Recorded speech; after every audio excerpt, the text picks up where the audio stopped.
It's kind of like a nice, it's like a nice weight. I could do arm exercises with this.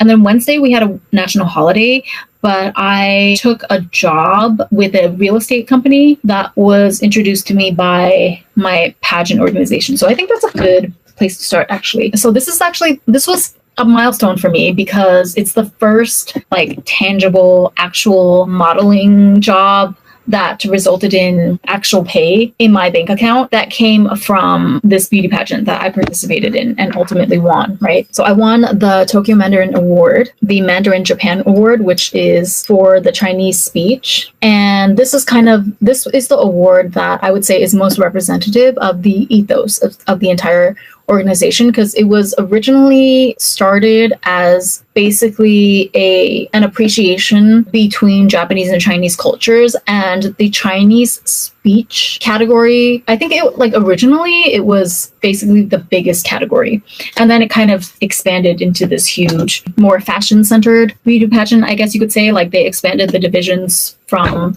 just having qipao to now they have qipao and hanfu and kimono, right? And I don't know what they're doing this year for 2026, because I heard that they're not doing the big one in January anymore, but I keep getting these new notifications, these PR messages from the official Line account, Line as in the messaging app of the Tokyo Mandarin Award. They keep sending me notifications for the next kimono pageant, which is taking place in April, but I'm confused because I'm like, okay, so you're only doing a kimono pageant in April, so there's no qipao events anymore, like, even though you're called the Tokyo Mandarin Award. Make it make sense. But anyway, yeah, I need to private this live later, but I feel like they are definitely backed by either the Triad or the Yakuza or a combination. Some sort of Asian mafia definitely has some affiliation with this group. I can't prove it yet. I know it, I just can't prove it yet. Allegedly,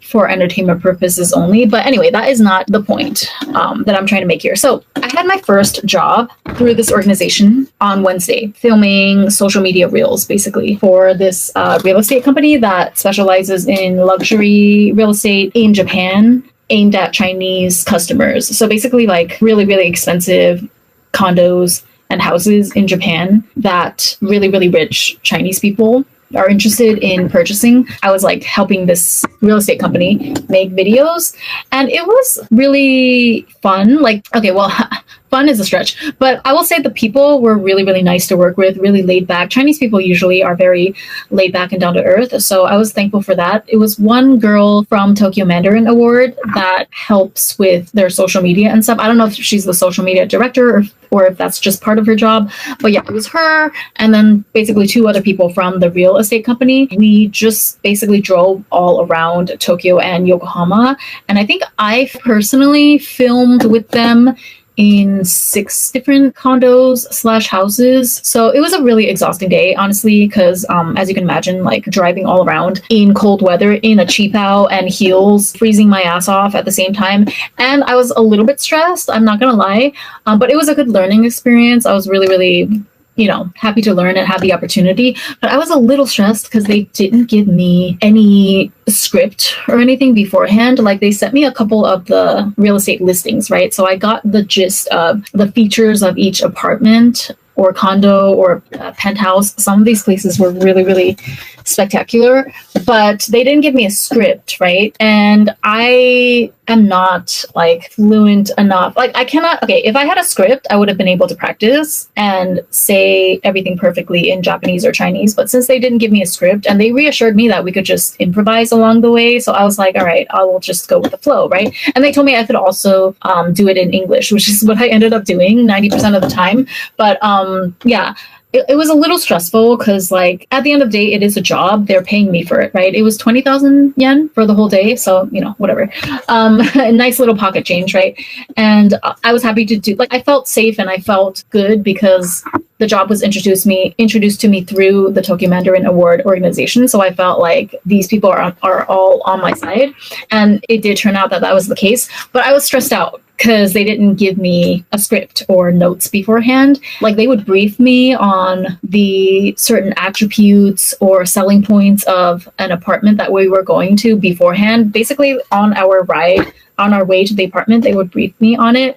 And then I didn't really have any time. I had maybe like, yeah, just the time in the car or like a couple minutes when we first stepped into the apartment to gather my thoughts. And I'd have to just go recite everything off the top of my head and walk through the apartment, like walk through all the rooms, give a tour. But I would have to like remember every single point that they wanted me to emphasize, right? So like for example, some of the luxury apartments, they had like state-of-the-art kitchen appliances, and the bathtub has like a massage head that you can lay back on, and there's a TV in the bathroom. The floors are like self-drying. So all of those little things, like depending on which house or which apartment, they wanted to emphasize certain features, and I had to like memorize it and basically do it all in one go. And I could, from time to time, I could pause or look at my notes, but if I did that too much, it would result in too much editing work for the girl, right? So I had to do my best to not stutter or stop. And it was like a very different experience from obviously filming for my own channel in the comfort of my own home. I'm the one that edits and takes care of everything at the end of the day. So I don't, I'm not nervous to face myself as a boss at the end of the day. But because this was for an actual client, I did feel kind of nervous.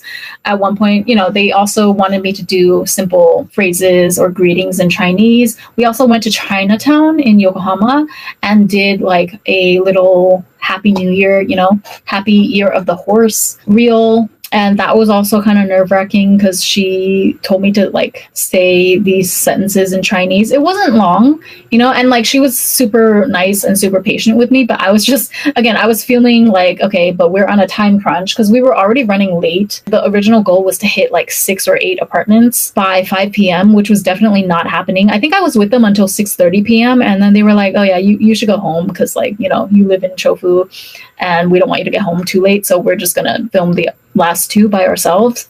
But yeah, I only got through like 6 of the 8 planned houses, and we went to Yokohama Chinatown. And she told me, the girl from the Tokyo Mandarin Award organization, she told me a few sentences that she wanted me to say for Chinese New Year's, which I like kept forgetting because I am actually fake fluent in Chinese. Like I have a perfect accent due to being Chinese American and growing up in a household with parents that obviously speak as native speakers. Also, when I was younger, I remember, my grandparents, whenever they came to visit, obviously I spoke with them in Chinese and I understood what they were saying, but I really kind of lost the ability to speak well throughout like middle school and high school. So yeah, that was challenging, but I got through it and they seemed, happy with my performance. So anyway, we'll see. I don't know what criteria they use to determine whether they're going to call back someone. And I don't know, I don't know that this is a result of the client themselves handpicking me because they saw that I won one of the Grand Prix this year, or was it a case of people from Tokyo Mandarin Award, like the CEO, recommending me to the client? Because like that real estate company only uses models from the Tokyo Mandarin Award organization. I guess they have some sort of, contract or agreement, or just they have a long-standing working relationship. So if like I went back to look at the other previous reels of other properties that they introduced on their page in WeChat, and a lot of them, it was like 2 or 3 other Tokyo Mandarin Award past Grand Prix holders. And then most of the videos was the Grand Prix winner of the Chipao division in the Mrs. division last year. So Mrs. is like 40 and above, right? Yeah, like I saw that woman too at the January 4th pageant. And so I think she's a kind of one of the more prominent or active figures. So I don't know the background of how they chose me this time, but I think it's safe to say that this job came about because of the fact that I won one of the Grand Prix in January 4th, because they could have picked anyone else. There were other people that won Grand Prix, right? I won in the speech category, but there was also the Chipao category, kimono category, and then multiply that by Miss and Mrs. divisions. So I like to think that the client chose me because obviously I'm so cute and cool and amazing. But anyway, this is what I like to say a great full circle moment of my manifestation, because, okay, I think this is a very interesting time in history that we're at right now. And it's a very, very like apt timing for me to be experiencing this or having had this whole beauty pageant fiasco, because this was basically my way, my little social experiment on myself, venturing out there into the world and like putting myself into the actual field, using myself as a test subject, essentially, to infiltrate, or like, I'm not infiltrating, I was legitimately a part of the pageant, but basically like to do an experiment where I wanted to see firsthand for myself, okay, how does power work, right? How does power work in an organization? How does it affect people at every level of the organization? How do people decide what roles each individual plays, even at the top, right? Like the people at the top that have the most power, collectively, you could say that they're the elites, right? In this case, like in the beauty pageant, if you look at the beauty pageant as a microcosm of society at large, it's a really, really good empirical look at basically exactly how power works and how that has a ripple effect to everyone as you go further down in the pyramid, right? And the fascinating thing about me choosing this beauty pageant is that, and I did this deliberately as well, I deliberately chose an organization that how do I want to put this, through which I was able to like really experience raw and in the wild, in a very genuine way. I was able to experience what it's like to join an organization as basically no one, right? Like one of hundreds of entrants into the beauty pageant, and through a combination of hard work, but like not too hard. We'll get to the hard work part in a second, but through a combination of just putting your head down and working, that looks like me practicing my runway walk, me putting together all the outfits, putting together all the aesthetics for every time that I participated in one of the smaller events leading up to the large event, that type of work, plus networking, plus appeasing the higher ups, right? There's an element of that, and just like monetary investment. So a combination of all these things, and of course, throwing in the mix, managing the complicated human relationships that naturally develop between all the different contestants throughout the entire pageant process leading up to the big day. So I got all of that. I feel like I was able to experience pretty much every facet that goes on in any type of organization or power structure, but in the least like life-threatening way possible, right? Because it's actually a very dangerous thing to do. Not to be dramatic or anything, but we all know about how vulnerable people can be, or how susceptible people can be to getting recruited into cults, right? And when we look at like these stories from the outside, like young women getting trafficked or recruited to join these sex cults like Nevidium or whatever, remember that one? Or like religious cults, right? There's no fear of me joining any sort of religious cult because I've never been religious or identified as any one religion my entire life. So there was no fear of that for me. But like at the end of the day, I am a human like everyone else. I have certain needs and wants, and as much as I don't want to admit it, right, I do have weak spots that can be exploited. This is true of every single human being on the planet.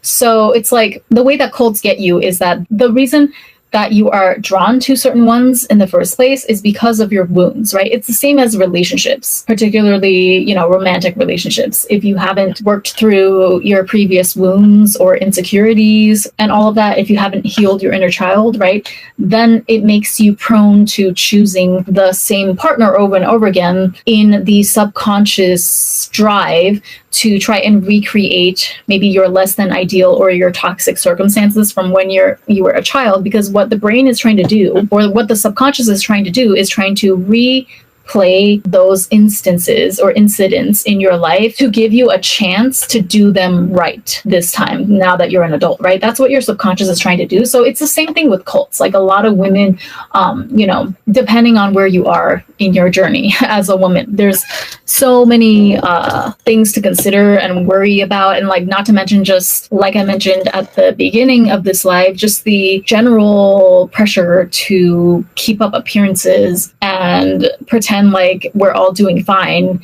when we're actually like getting hammered. A lot of us are finding ourselves living paycheck to paycheck, even though we did everything right and we are supposedly working a really nice, cushy corporate job that should be able to, by all accounts, or by all outward measures, it's an indication that we have everything under control. But the reality is that, okay, inflation is like doubling every year. Groceries or rice cost is through the roof. Like, hello, that was not on my bingo card for 2025. Luckily, I don't cook rice. I don't really eat rice because it's a lot of empty carbs, in my opinion. But yeah, like just all this unprecedented rise in living costs in general, and just try to keep up with that as a single working girl. Yeah, like that makes you vulnerable in certain ways. Even if you worked through all of your internal traumas and stuff, like there are still circumstances that you live in the 3D that could make you susceptible to, you know, certain cults or certain groups that want to get their claws in you. If they find the right button to push and you react to it in a way that they are pleased with, or they feel like, okay, if we just replicate this reaction in her, like we can suck more of her energy and resources, that's how they get you, right? And so in my case, I feel like basically I picked an organization that I knew intrinsically, any organization or like any group that you join, there is always a possibility that you can get destroyed by it. Right? Not to be dramatic, but like it's true. I'm not talking about necessarily that the organization is trying to be malicious, but just the dynamics of the whole thing. It's set up in a way where you are both there to extract value from each other in one way or another. This goes for any human relationship, whether it's one-on-one or an individual trying to join or do business with or take part in certain activities that an organization hosts, right? So in this case, we're talking about like me, the individual, and a beauty pageant. So there was always that possibility that, yes, if I was not somebody who was already self-grounded and confident in myself, if I wasn't somebody who knew how to protect my own boundaries and protect my own limits, if I wasn't someone who was adamant about that as a form of self-protection and self-love, then yes, I could have been very susceptible to ultimately coming out not better off, you know, worse off as a result of taking part in this pageant. And I have seen some girls in which, you know, I'm sorry to say, but it looks like by all appearances that they did kind of take a loss, or they walked away from this experience having been more taken advantage of in a way that was disproportionate to what they were able to gain from this whole experience, right? So the scales were not even, because like all of us had to sacrifice something, so to speak. We had to sacrifice a lot for this organization, actually, because they, at every turn, they basically tried to extract money out of us for just the smallest thing. They would like, oh, $200 attendance fee or participation fee. And you're like, what? They're like, oh, but if you attend, you'll get an extra point in your score. The judges will give you an extra point. So you don't have to attend, but don't you want a shot at the Grand Prix? It was very much like that type of a negotiation that was always going on behind the scenes. So anyway, what am I trying to say? But I feel like for me, you know, obviously I came out with a big win with the Grand Prix. The Grand Prix is like the highest prize that you could get, right, from this pageant. And this was not by chance, okay? Yes, I manifested it. Like, yes, there's a way to explain it. It can definitely be explained in a woo-woo fashion, but today I'm going to attempt to break it down in real world terms. What exactly happened and how I was able to engineer my victory, okay, essentially. But at the end of the day, what I want to say is that because I'm a very self-assured person and I don't take shit from people, right? And even if I do agree to play along with a certain game, like for example, the outrageous prices they would charge for every single event or walking lesson, or like everything that you had to do through the organization to prepare for the pageant or to give yourself a better shot at winning a Grand Prix, I was willing to play along to a certain extent, but I was always 100% in the know of like exactly what I was doing. I was consciously making the choice that, okay, I'm going to take this loss up until this point, and then if they push any more, I'll say no. Or if I feel like the possible rewards on the other side are enough for me to invest this money that really I should be saving, but I'm going to spend it on this pageant thing instead, because again, I dedicated my 2025 year basically to this social experiment, social climbing experiment, then depending on my calculations that I was constantly running through my head up until the very last minute, because that's what it requires to win a pageant of this scale. You have to be strategizing and willing to re-strategize all the way up until the last minute. And you cannot let your emotions get in the way, right? So that part I was also in a very advantageous position, because I didn't tie even an inch of my own self-worth to this pageant, right? It's just an experiment to me. And like, obviously I enjoyed the beauty aspect. Who doesn't want to be walking in a beautiful qipao and gorgeous makeup and have professional photos taken of you and have your body snatched and everything and everyone's admiring you? Obviously, like, I enjoyed that aspect, but I never once tied that to my own self-worth as a woman. You know what I mean? You guys know me, like, that's just not how I operate. So this would never have happened anyway in this particular pageant. But let's say that one of the judges gave me some constructive criticism that, oh, your body type is like not ideal, or if they said something about how, hey, you're not really attractive enough for XYZ, like that would genuinely not faze me in the slightest, because I was never looking for that type of validation in the first place through participating in this pageant. You know what I mean? Like, I was only looking for, okay, which prize do I have the best chance at getting, and what do I have to do to get it? Let me just take those steps and do my little chess moves, and let's see if it works. Great. If it doesn't, then whatever, I don't care.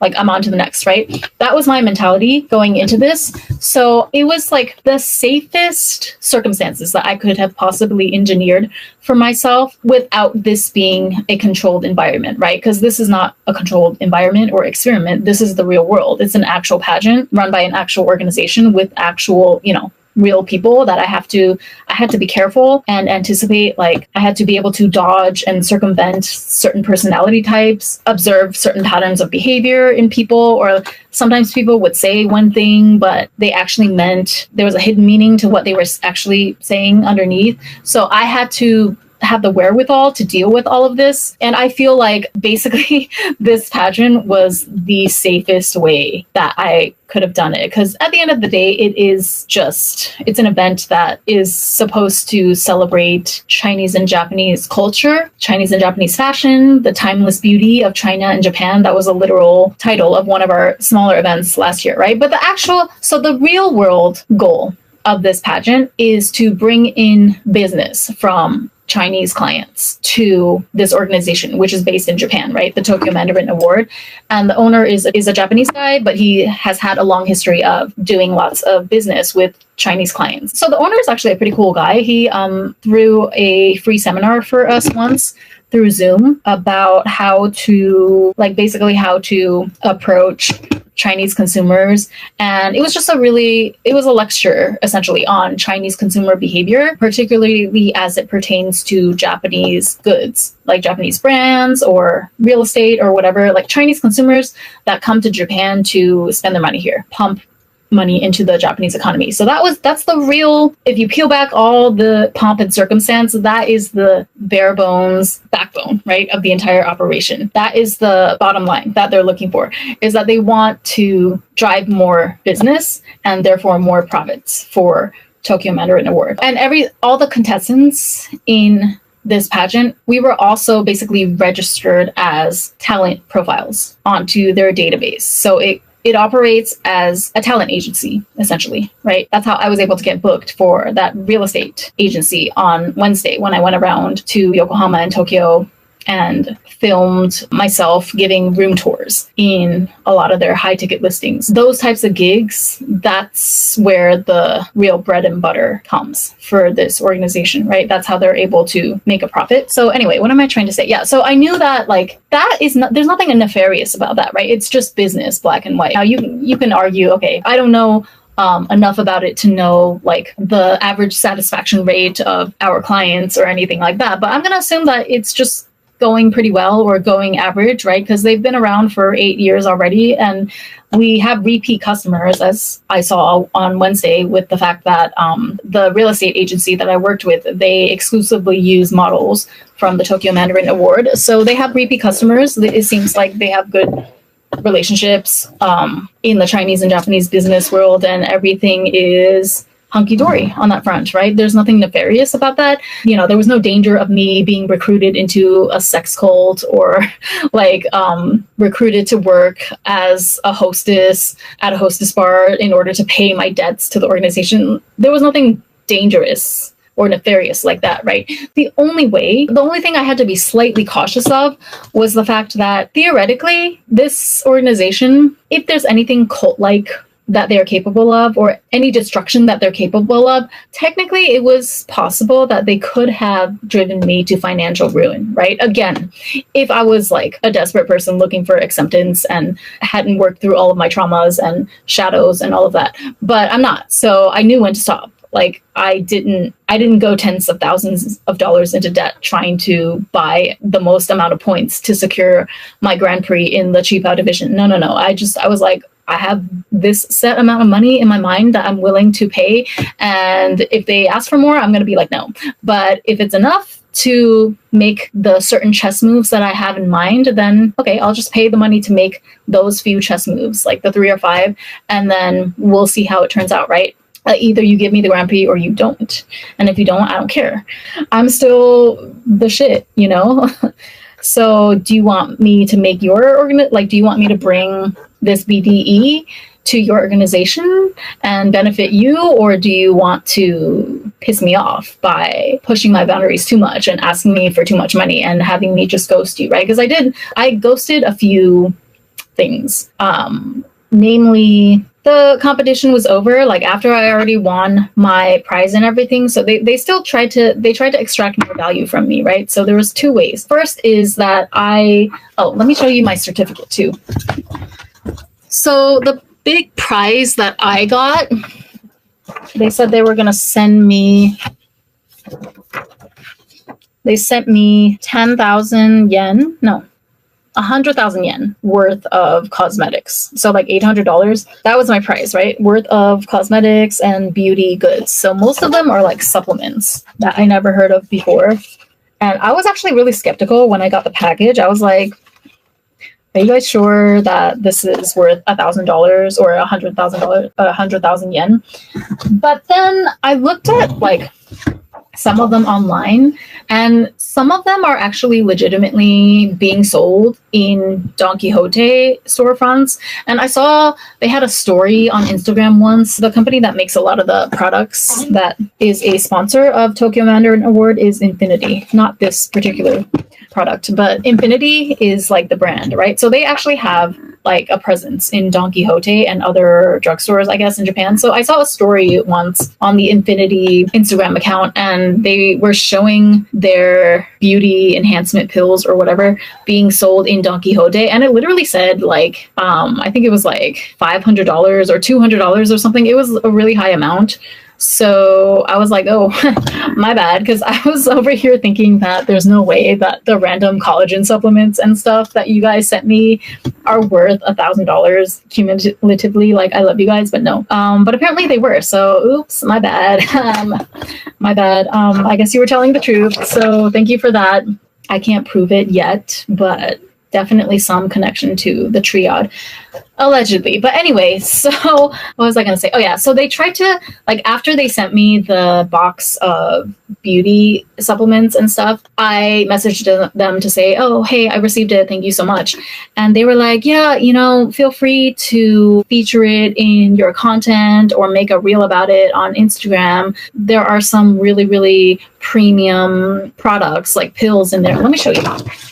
I think apparently this one is the most expensive. I don't feel like looking it up right now, but this NMN pill, apparently it's supposed to like,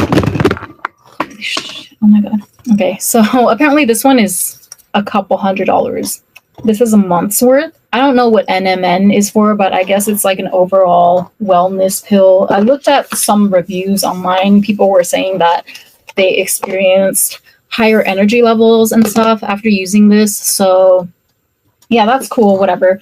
But the Tokyo Mandarin Award operators, like the ones that I was messaging with online, they were like, oh yeah, you know, feel free to post about it on your social media because this is like the best of the best premium products. that our sponsor, Infinity, produces, blah, blah, blah. And I was just like, yeah, thank you so much. I can't wait to try them. And that's it. Because I'm not posting anything for free. Are you kidding me? This is my award, is it not? I'm not doing a free labor after I already won my Grand Prix. So that was the moment where I knew that, okay, there's a little bit of power now in my hands, right? Because up until the moment that you actually win the prize, you don't have power. You are at the mercy of the judges and the organization. So it all depends on, I guess they thought I was good enough, or I guess they liked my contributions. They liked the way that I moved throughout the entire pageant process.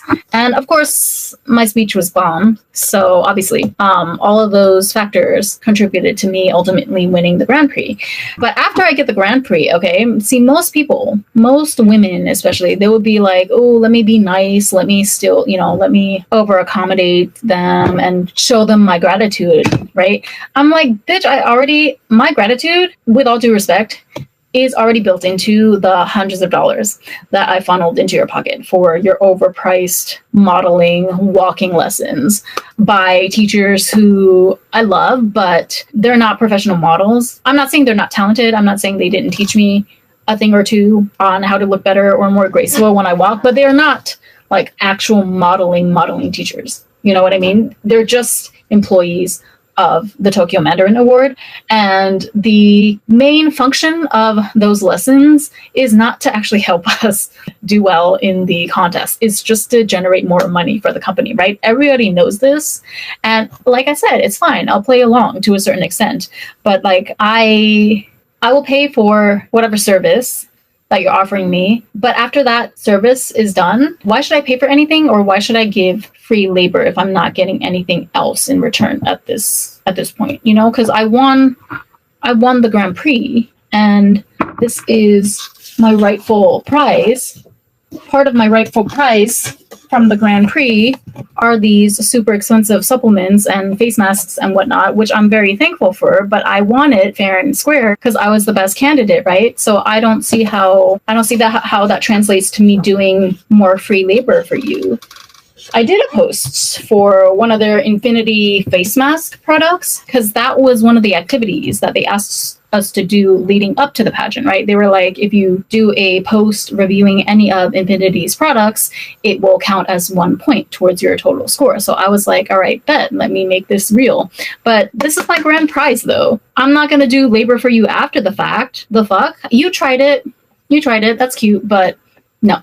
So, and that's how you're supposed to move. Okay. I wasn't rude about it. I didn't say like, haha, did you think that you would be able to get free promo from me? I didn't say anything like that. I let the silence speak for me, right? Like, thank you so much. I'm going to enjoy all these goodies and I can't wait to try this NMN whatever supplement. Oh my God, I'm so excited. I did the whole thing like, oh my God, I'm so excited. Thank you so much. But I didn't mention anything about a reel because I'm not making a reel for you guys, all right? Unless you pay me. So turns out that worked out well for me because it's about commanding respect. Sometimes interactions are not what they seem on the surface, okay? Would they probably have genuinely wanted or taken a free reel, a free piece of promo from me for their sponsor? Yeah, of course. But I believe that by way of me putting my foot down and being gracious and thankful, but not acquiescing to their little, after the fact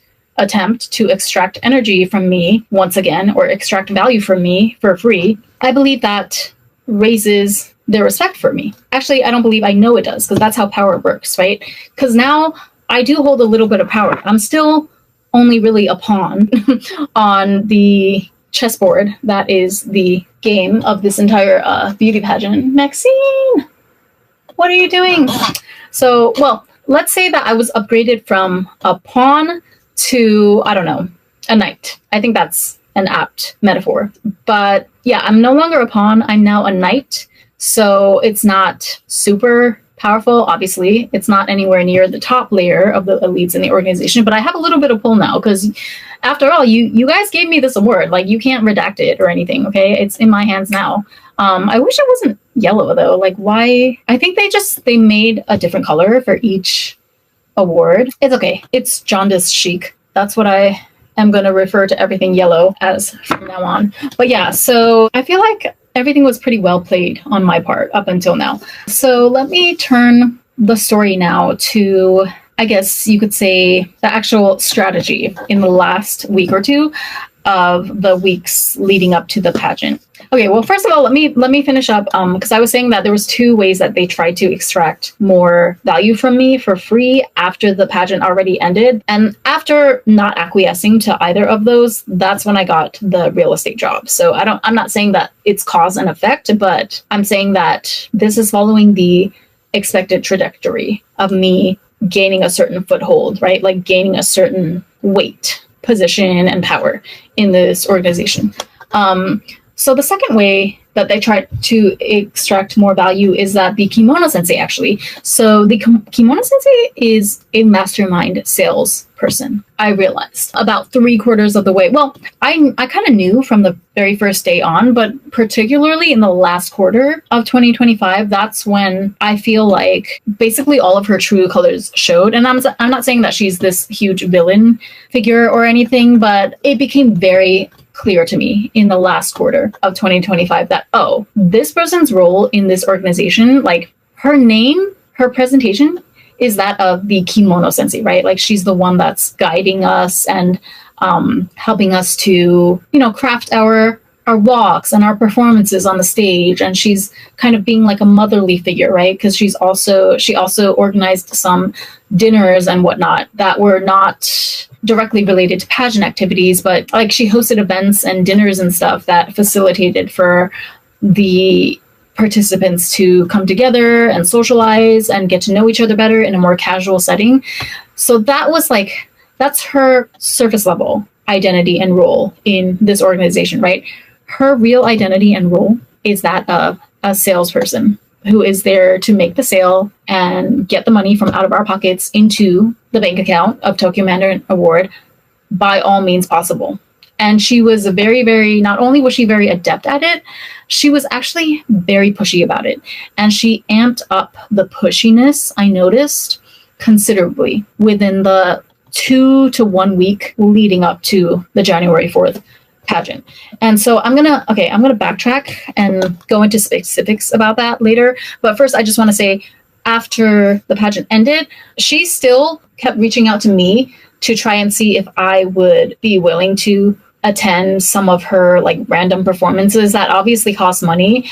And like, I think it was also just genius on my part, even though I did not plan this just happened to be a coincidence. But the fact that I left for Dubai right after the pageant, I feel like that also saved me in a way from, like, it helped me break away much faster and much cleaner than I would have been able to from the clutches of the kimono sensei. This sounds so diabolical, but I'm telling you, it's not that dark, but it kind of is if you think about it, but only metaphorically, okay? So don't worry, I'm fine. But some other people are not fine, and we're going to get to them in a second.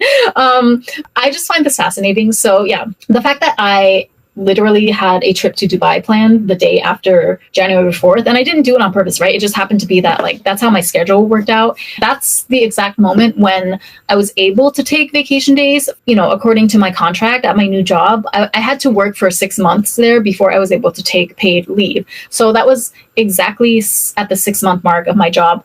Plus, it was opportune timing because it was the week after New Year's. So, that was a good time for me to take my vacation because work is typically very slow the first 2 weeks after New Year's. So yeah, that's why I planned my Dubai trip for right after the pageant on January 4th. But because of that, I had a legitimate reason to basically say no to the after party dinner that the kimono sensei planned. And it's not that I didn't want to go, but in the end, I'm happy I didn't go because this other girl absolutely hates me and has it out for me now because she saw my previous videos on my channel about the pageant. So it was read. So she heard what I said about her in my lives because she's obsessed with me and I guess has time to watch hours and hours of my life.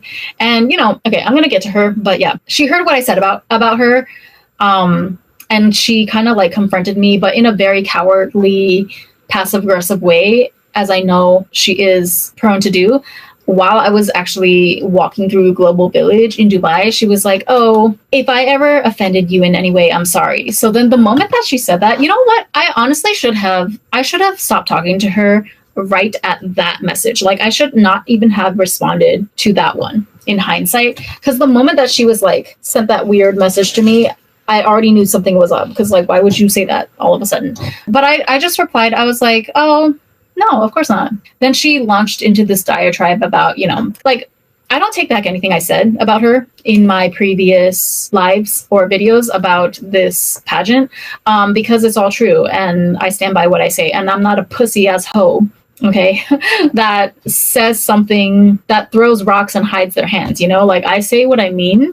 And if you happen to hear it and it's about you and you don't like it, or I don't know, like, if you're triggered by it, that's your problem, right? Because hit dogs will holler. If it wasn't true, like, why would you be bothered? You know that I basically read you to filth and I can see through you. It's funny because she never even denied anything that I said about her. She was just like mad and she couldn't find a way to really, the only ledge that she had to stand on was that because I didn't respond to her diatribe.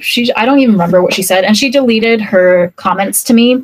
This was through Instagram DM. So she deleted her comments after the fact because, again, she's a pussy ass hoe that can't stand on what she says. She can't stand on business, right? So after she says all this nasty stuff to me, of course, she's gonna revert back to the coward that she is and delete her footsteps because she's a coward. So she doesn't want, sorry, random people texting me. But yeah, I was like, this can't be her, right? Because I know it's not out of the realm of possibility that she would actually be obsessed enough to watch me 24/7. But no, I hope for the sake of her, like, I hope that she has enough dignity to not be watching my YouTube channel now after this. I hope that we can just not have anything to do with each other and, like, be done with it, because, girl, you're 39 now, aren't you? It's really sad to see older women go out like this, and I'm not even trying to be funny. Like, let me backtrack. So the kimono sensei kept messaging me. First, she messaged me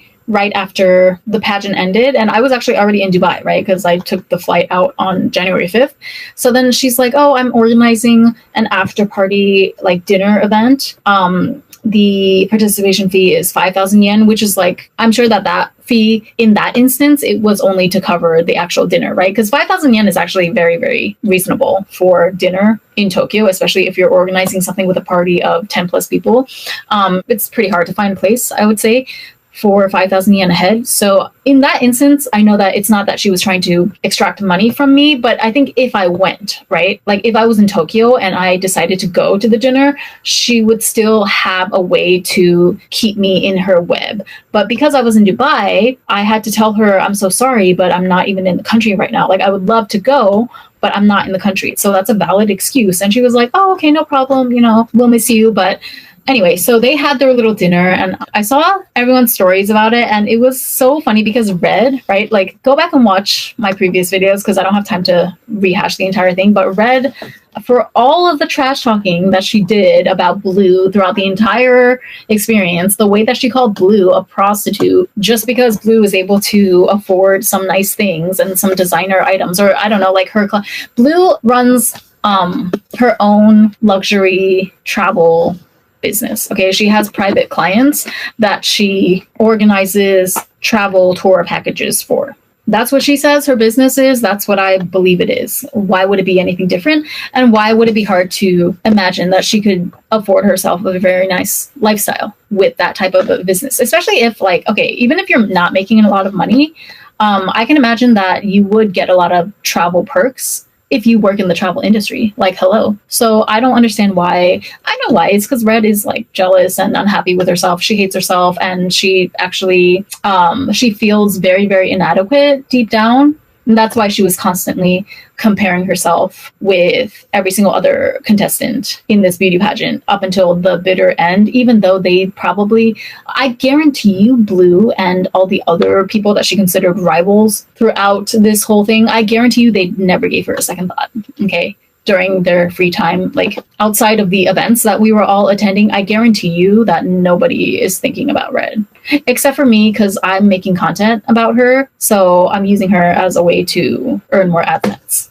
Okay, because I'm in it to win it, you know? I'm not in it to be a victim or to complain and whine at my big age. But anyway, so what was I saying? Oh, Maxine, hold on a second.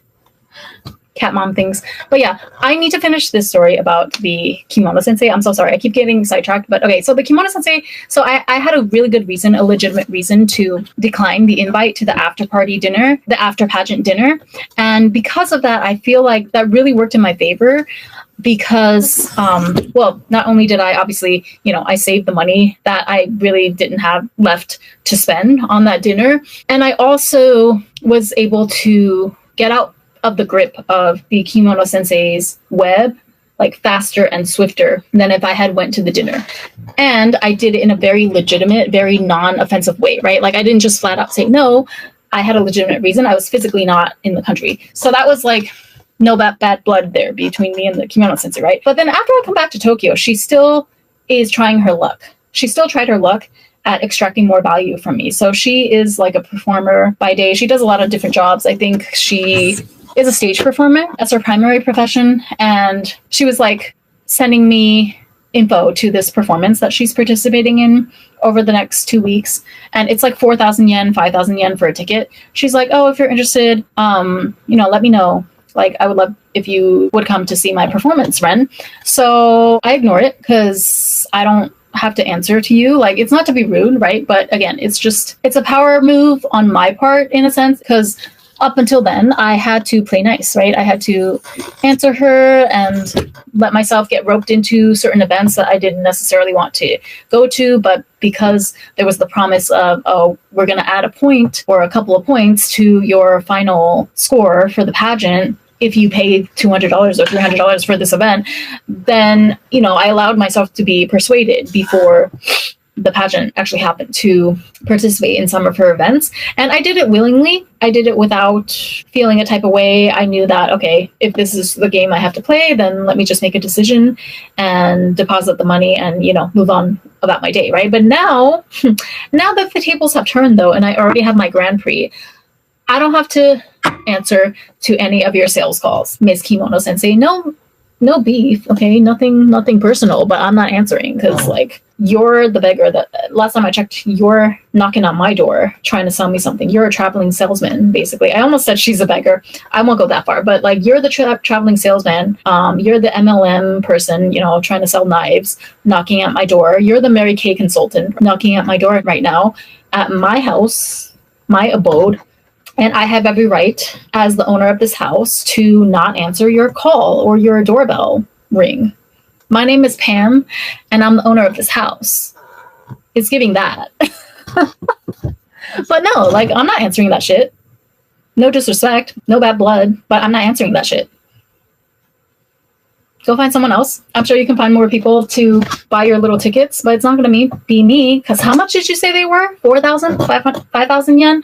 I think if I had an extra 5,000 yen, I would buy a new flower nose palette, or, oh my God, there's this other brand, Perfect Diary. I've been interested.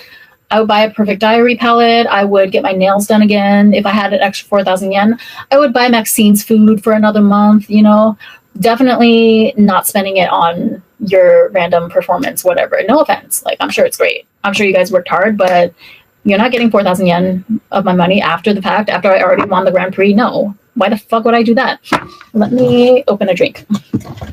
So then she does something like really, you know, I gotta hand it to the kimono sensei. Like, she's a snake, by the way. She is Year of the Snake, so that makes her 48. I cannot help it. Like, when I see a fellow snake baddie, doesn't matter if we're the same generation or not, I have to tip my hat. Because, listen, she is elite in terms of just her sales strength. Because actually, when the CEO of Tokyo Mandarin Award contacted me about the real estate gig, he messaged me on WeChat, which I never check and I don't have notifications for. So apparently he messaged me on WeChat and I left it for like a day.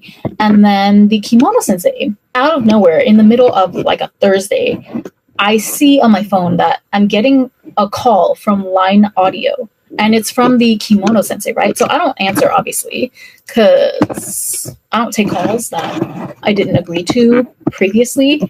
You know, if I didn't know that, if I wasn't previously made aware that a call was going to be taking place on my phone, then I'm not answering. Okay. Peak millennial energy. I don't care. Argue with your mom about it. Like, I'm not doing it. So I didn't answer. And then after that, she texts me. She's like, hey, so and so, we'll just say Y-san, the CEO of Tokyo Mandarin Award. We'll just call it TMA from now on, because I'm getting tired of saying everyone's full names. But yeah, she's like, oh, Y-san has been trying to reach you. Check your WeChat messages.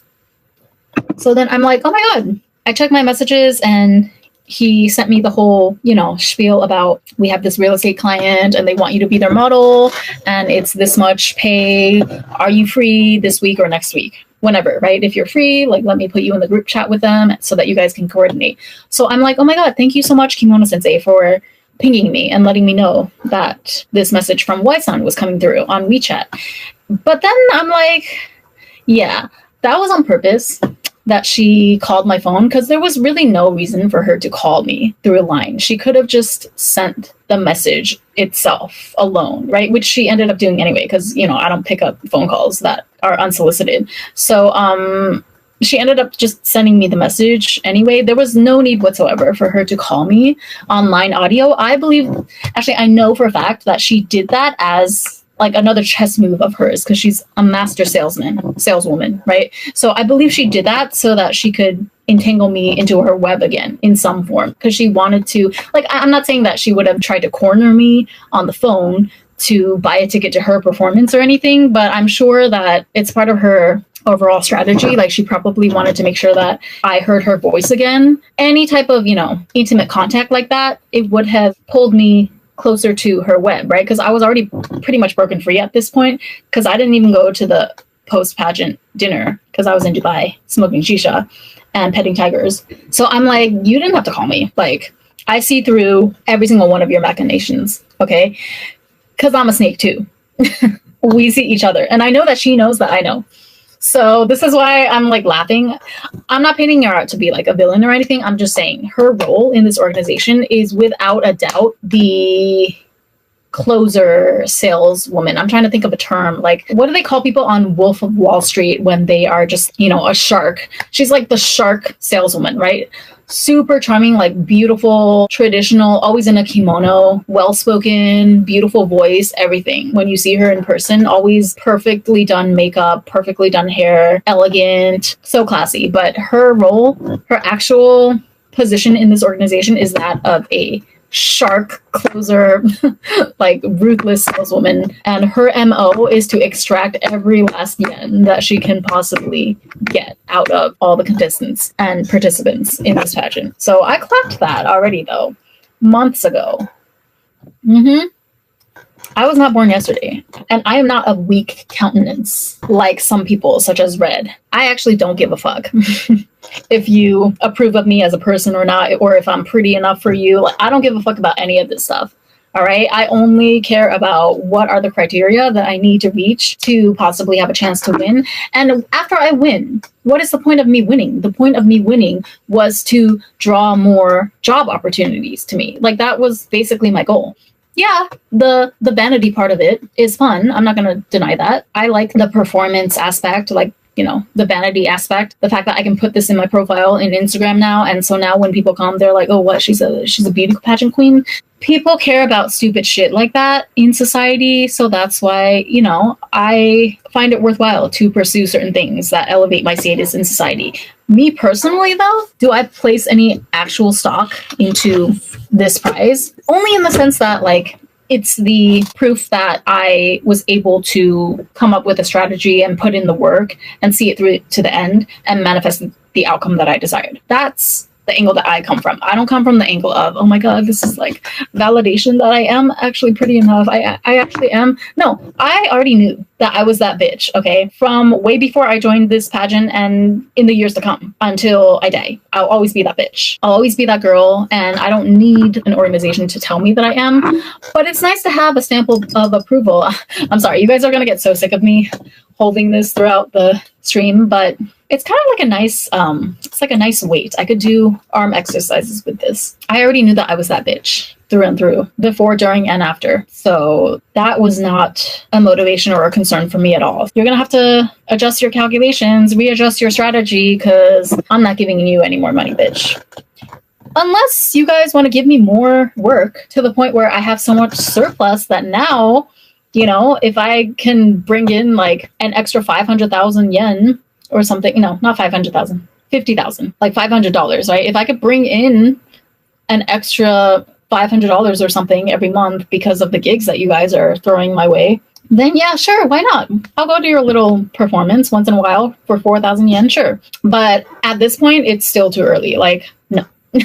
I'm not sparing any of my money for any of your pursuits anymore because I don't have to. I already got what I wanted. But I think that we see each other. I think she recognizes, again, like I said, she knows that I know what she's doing. And we both kind of have like a comical, amused, mutual respect for each other. Me and Blue are also like this. I haven't really talked to Blue since the end of the pageant. I mean, she messaged me after the dinner saying that she wished I was there. And I was like, oh yeah, I'm in Dubai. And I'm not saying that to be pretentious or anything. It's just the literal fact of the matter, right? So, but yeah, Blue, I knew that. Okay, so everyone in this beauty pageant, every winner, I basically predicted, like, it makes sense. And pretty much everyone that I thought or that I predicted was going to win each award, at least the ones that I cared about, they did. Okay, so the ones that I was most aware of is obviously the Qipao Award, Qipao Grand Prix, because that's the division that I was in, the Miss division, right? Under 40. And then also the Kimono division for Miss, because that's what Red was in. And she was literally like crashing out, spiraling out until the very last minute. And also afterwards when she discovered my videos and watched them and started to like lash out at me. And also okay, I actually didn't enter the speech category officially until literally like 4 days before the pageant. I think, oh my God, if I check my bank account history, actually, I'll be able to tell, because I was required to take a lesson with a Chinese sensei, right, to make my speech for online. But see, this is the one kind of stroke of luck that I got, because if the Chinese sensei hadn't made this faulty assumption on her part, and like, I'm not blaming her for anything, but I think what happened is that I think the Chinese sensei just assumed that I was part of the speech contest from the beginning, because I don't know, like, I'm Chinese American and I've lived in Tokyo for 12 years. So I think she just assumed that, oh, this girl is obviously part of the speech contest. But it turns out that, so like, I took my lesson with her so that she could help me with my speech, right? And I was like really happy. We were both really happy with how the finished product turned out. So for all of the contestants that were in the dress divisions, Chinese dress, kimono, and Chinese hanfu, the dress divisions, you had to put up a speech video on your profile page on the pageant website. Apparently, see, I didn't learn this until the last minute, but there was a separate category for just the speech contestants, right? And like, those people were the ones that were going to give speeches live during the event, which you saw. I put up a reel of myself actually giving my speech live. But like, originally, I was confused because sometimes, like, okay, they kept changing a lot of things as well. So this is also a deliberate tactic, I believe, on their part, because confusion is also a weapon, or it's a strategy that can be used to control people, right? Because if you confuse people, you do one of two things. You either deplete their energy, because there are some people that will go crazy. They'll go around in circles trying to clarify everything, and they'll chase you down until they get all the answers to every single little detail question that they have. No, they might get the answers to the questions, but they will be depleted of their energy in the end. So energy extraction is one thing, or they'll just they'll confuse you, and then some people won't have it in them, or they won't find it necessary to go chase down the answers. So they'll just go along with the flow. But in the end, they lose out because they don't understand the actual workings of the entire chess game, because they didn't put in the energy to chase down the answers. So like those people are treated as pawns, right? Because they are participating. Like I'm talking about, in this case, we're talking about the pageant contestants. So they're participating, but they don't actually know what it really takes to win, because they've been so confused by management that they're like, okay, well, I guess if we just go with the flow and if we just do a good job on our speech or whatever, then that should be enough to win, you know, whatever I deserve. And they believe that because they don't understand, like they believe that, oh, it must be 100% merit based, but they don't understand the actual complicated political workings behind every single decision, because they didn't take the time, right, to work through the confusion. So that's how organizations use confusion to control and subjugate people, by the way. But yeah, so when I took the, when I took the lesson with the Chinese sensei, and I did my video, sometimes I look back and I'm like, what, did she do that on purpose? Because she secretly was rooting for me? Because I would like to believe that she's on my side, because she's kind of, I felt a kinship with her because she has an interesting backstory as well. She's half Chinese, half Japanese, and she grew up, like when she was really little, I think she grew up in Shanghai or somewhere, but she moved to Japan when she was really young. And we both live in Shofu, and we're both YouTubers. She's obviously way huger than me, and she does YouTube as her full-time job, but like the fact that we both live in Shofu and we have similar, you know, roots with China and stuff, that was really cool. And I just love her personality as well. And she also teaches like a dash of manifestation in some of her seminars as well, which I thought was really, really cool. Like I almost fell out of my seat actually when I went to one of her events, and she taught us about positive mindset and all of that. And I was like, oh my God, this is exactly what I teach as well on my YouTube channel. And she was like, no way.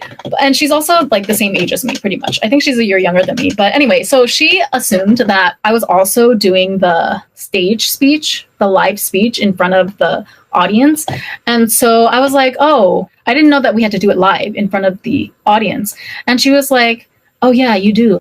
You know, you can have notes, but you have to basically memorize your speech. But she was speaking from the assumption that I was also entered into the speech contest, which I wasn't at that point, right? So then a few days passed, and she messages me and she's like, oh my God, Ren, I'm so sorry. I think I got things mixed up, but I just got, you know, I just talked to management, and apparently you're not officially part of the physical stage speech contest. But if you want to join, you would have to just take another lesson, right? So in order to take another lesson, you have to pay an extra $200. So it was up to me at that point. But so I asked her, I was like, wait, but does that mean that I can join both? Like, even though I'm already walking in the Chinese dress division, can I also enter into the speech division? Is that allowed to enter into multiple divisions? And she was like, well, yeah, if you pay the entrance fee, like if you pay the $200 to enter into the speech division, you can say your speech live on stage as well.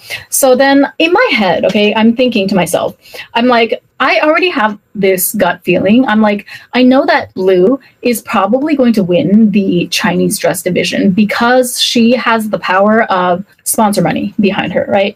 And I don't remember the exact timeline, like which one happened first, but they launched this really, really aggressive points campaign like a week leading up to the pageant, where they were selling these packages online. So basically, your supporters, like your fans, I posted my profile page a bunch of times on my YouTube channel as well. So maybe some of you, if you remember, like I asked you to go comment on my page. The donation part was optional, but some of you even like gave me $1 here and there. So I'm so grateful for that.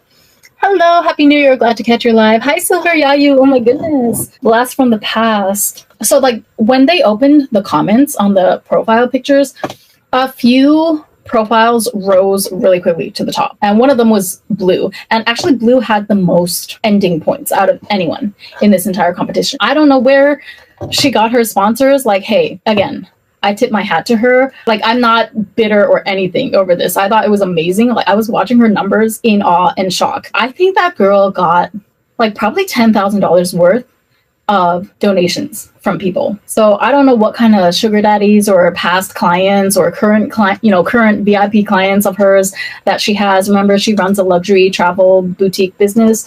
Kudos to her, you know, for being able to leverage her connections to get her that many points.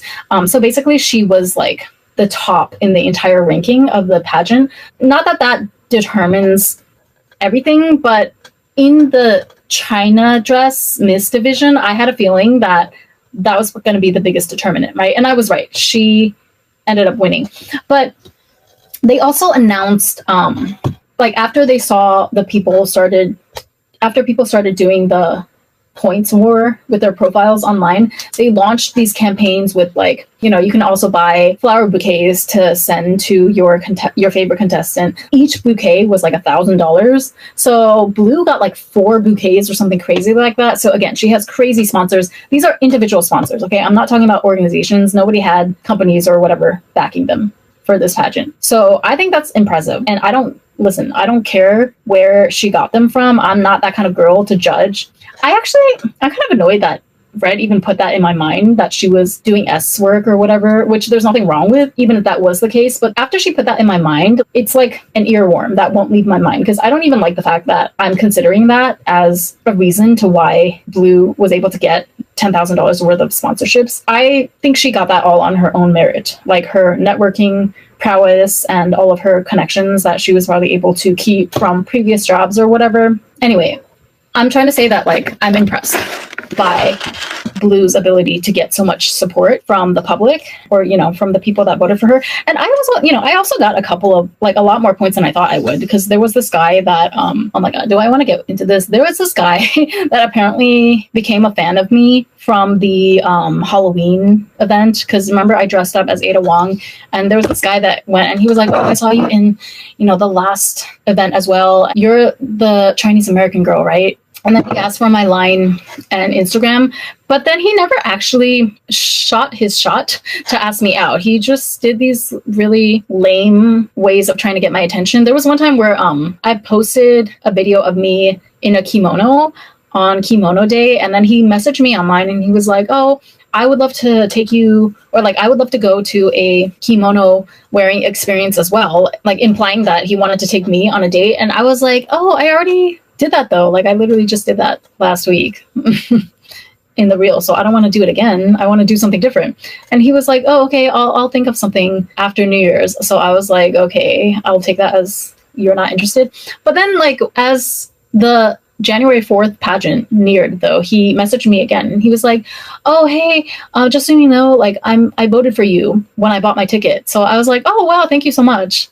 So yeah, the tickets were like extremely overpriced. I think it started at like 12,000 yen. Depending on which class of ticket that you bought, you could vote for a certain girl or a certain contestant, and they would get like more points the more expensive that the ticket was, right? So I think they had regular, VIP, and then VVIP. So like regular, you would get, if you're a member of the viewing public and you vote for your favorite girl, she'll get 1 point from your ticket. But VIP was 3 points and VVIP was 9 points. So I have no idea like which ticket he bought or how many people bought tickets and voted for me, because in the end, like I just could not understand the point system at all. I didn't understand how it was calculated, even though I sat in the orientation like 3 times. But anyway, but I got a decent amount. I think I got like 900.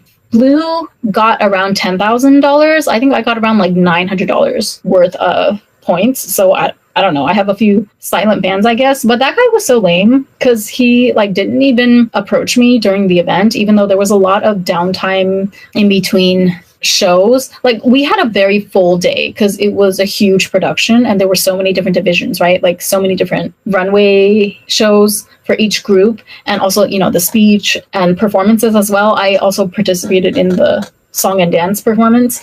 So there was a lot of different events and it pretty much filled the entire day. We actually went overtime, but each individual person though, we had a lot of downtime, right? Because even if you participated in 3 or 4 things like I did, there was still like the rest of the day that you had to sit through as an audience member. And we had intermission too, right? During the middle of the day for people to go out and get lunch. So he had plenty of time to come find me and ask for a picture or something, but he never did. And then after the event, he sent me like one text after when I was already in Dubai, and he was like, "Oh, congratulations. How do you feel?" And I ignored him because how are you gonna DM me looking for something from me and then ask me a question? Like, how are you going to slide in my DMs and try to pop quiz me? Aren't you here to sell me on a proposition that you have to make? Men these days are hopeless. But anyway. So I felt kind of like a bitch, but like, no, I'm not answering your pop quiz. Okay, did you want to ask me out or what? Like, what was the reason? What was the reason? What was the reason? I had a reason. What was the reason? What was the reason? Anyway, so let's get back on track. Okay, so pretty much everyone that I thought was going to win those 3 divisions won. Blue won for Qipao.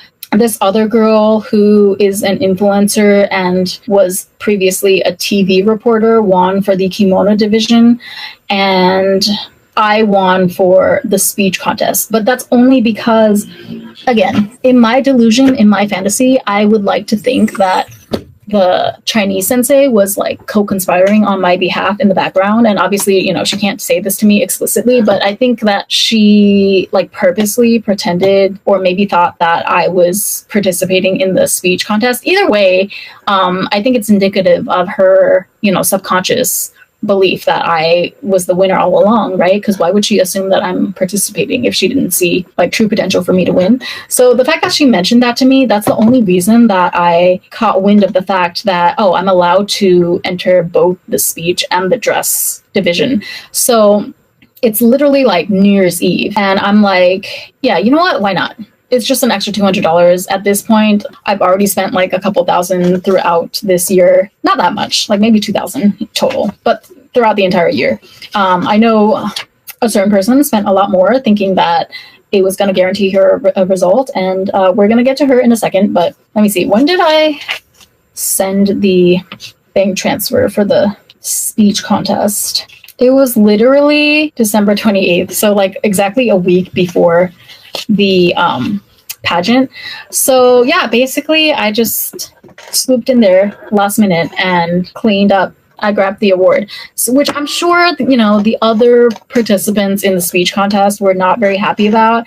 And I don't really know what to say to that. Sorry, I didn't mean to hurt you guys, but I had to, I was on a mission there. Okay. And they also I don't think that people in the speech division understood the larger machinations of this pageant. I think they truly thought that the speech division was kind of separate from the fashion divisions, right? Which is true. And they thought that the speech division is going to be solely based on merit of whether or not your speech was the best and had the best impact and the most votes from the judges. It would have been true if I didn't enter the speech division at the last minute. You see what I'm saying? But because I entered at the last minute, the organization kind of had no choice but to give the award to me. Also, it helped that my speech was actually really good. And I'm not even, okay, so like I was actually very surprised because there were a couple of girls that came up to me after the speech portion was over and they expressed to me, they were really like moved by my speech. One of them was even like, oh my God, I got tears in my eyes when I heard your speech. Like that was so amazing.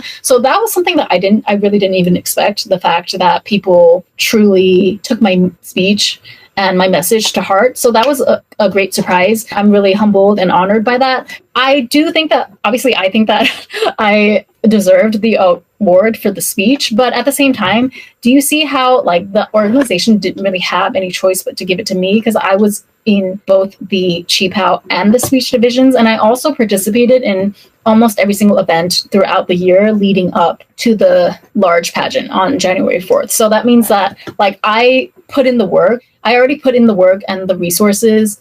And yeah, like I gave a lot of money. I invested a lot into the organization. So it would be in their best interest to kind of return the favor to me or to give me what I deserved by way of the speech Grand Prix. Because they, like if I'm being honest, okay, this is why I have zero sympathy for girls like Red, because I realize that girls like her, they are exactly where they want to be. Okay, they must have attention by any means possible. They don't know how to cultivate it in the way that they actually want. Either they don't want to. I mean, it could be a myriad of different reasons. they don't want to, or they feel like it's not proper. So they create this weird competition in their head, or this weird hierarchy where they feel like they place themselves above girls that garner attention in certain ways. You know what I mean? Like through their sexuality or through their looks. In her mind, this is what Blue does, right? She's like, oh my God. She made the comment that it's not a gravure contest. It's not like, you know, a sexy model contest. So basically, in her mind, Blue shouldn't win. But like, they do this hierarchical thing in their head where they think that, oh, well, but I'm like a proper lady. I don't have to resort to those tactics. I don't have to do cheap tricks in order to win. But then it's at the same time, it's like, okay, but they actually do want to be praised for that though in public, but they don't because of their conditioning or the way that they were brought up, and they bought into like the whole good girl programming. So then they spend their entire lives just hating on other women that garner attention in the way that they truly want deep down, and desperately clawing for any iota of approval from the outside world that their choices, like their way of being, is actually the correct way of being. So that's why she was crashing so hard throughout this pageant process, because she knew that like the results basically disprove and shit on her entire delusional, falsified worldview, right?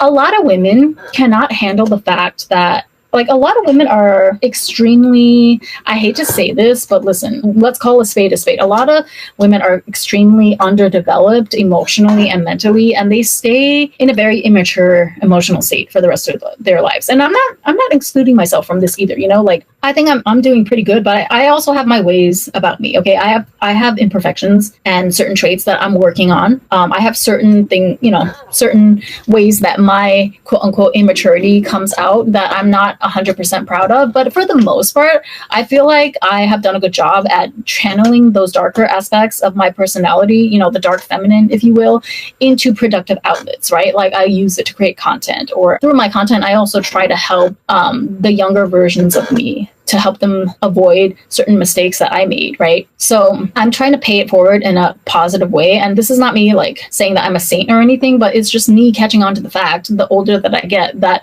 everything that you put out in this world does come back to you tenfold. Okay, it sounds cliche, but the reason that you should strive to be a good person and help people and, you know, leave something of substance on this earth, like create something of substance that is actually helpful to other people, it's not for the sake of getting the prize of being a perfect good girl. It's for the sake of, in the future, the vibrations of the good deeds that you have already put out into the world, the vibrations of the good energy that you put out there, hopefully coming back to you tenfold. Not hopefully, it will, because that's the law of the universe. You reap what you sow. Whatever you put out into the universe, it'll come back to you, whether it's positive or negative vibes.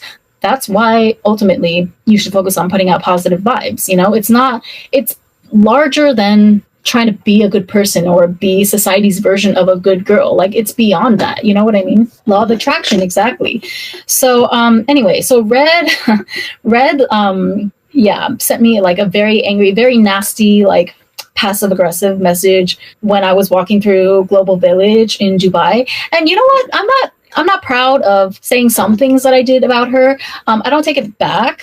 Like, all my videos are still up and I said what I said. I'm not that kind of a coward that says something and then backtracks when the actual, you know, when the person or like the object of my criticism confronts me. I'm not afraid of confrontation, and I'm not going to just like fold and retract my statements just because someone was unhappy with them or disagreed. Like, tough luck. That's life. Not everyone is going to agree with you or bend to your will and your worldview. And clearly, with the results of this pageant, your attempts to control the narrative didn't work, right? Because that's not how the world works. At the end of the day, I don't feel bad for her because she was acting absolutely insane. Like, she was literally, this girl was sending me screenshots of certain contestants during that last pressure cooker week before the actual pageant, she was sending me screenshots of certain profiles of contestants, especially the ones that would, because there was like a points war. So the ranking would change a little bit every day. And we were all kind of like refreshing the page and watching with bated breath. So every time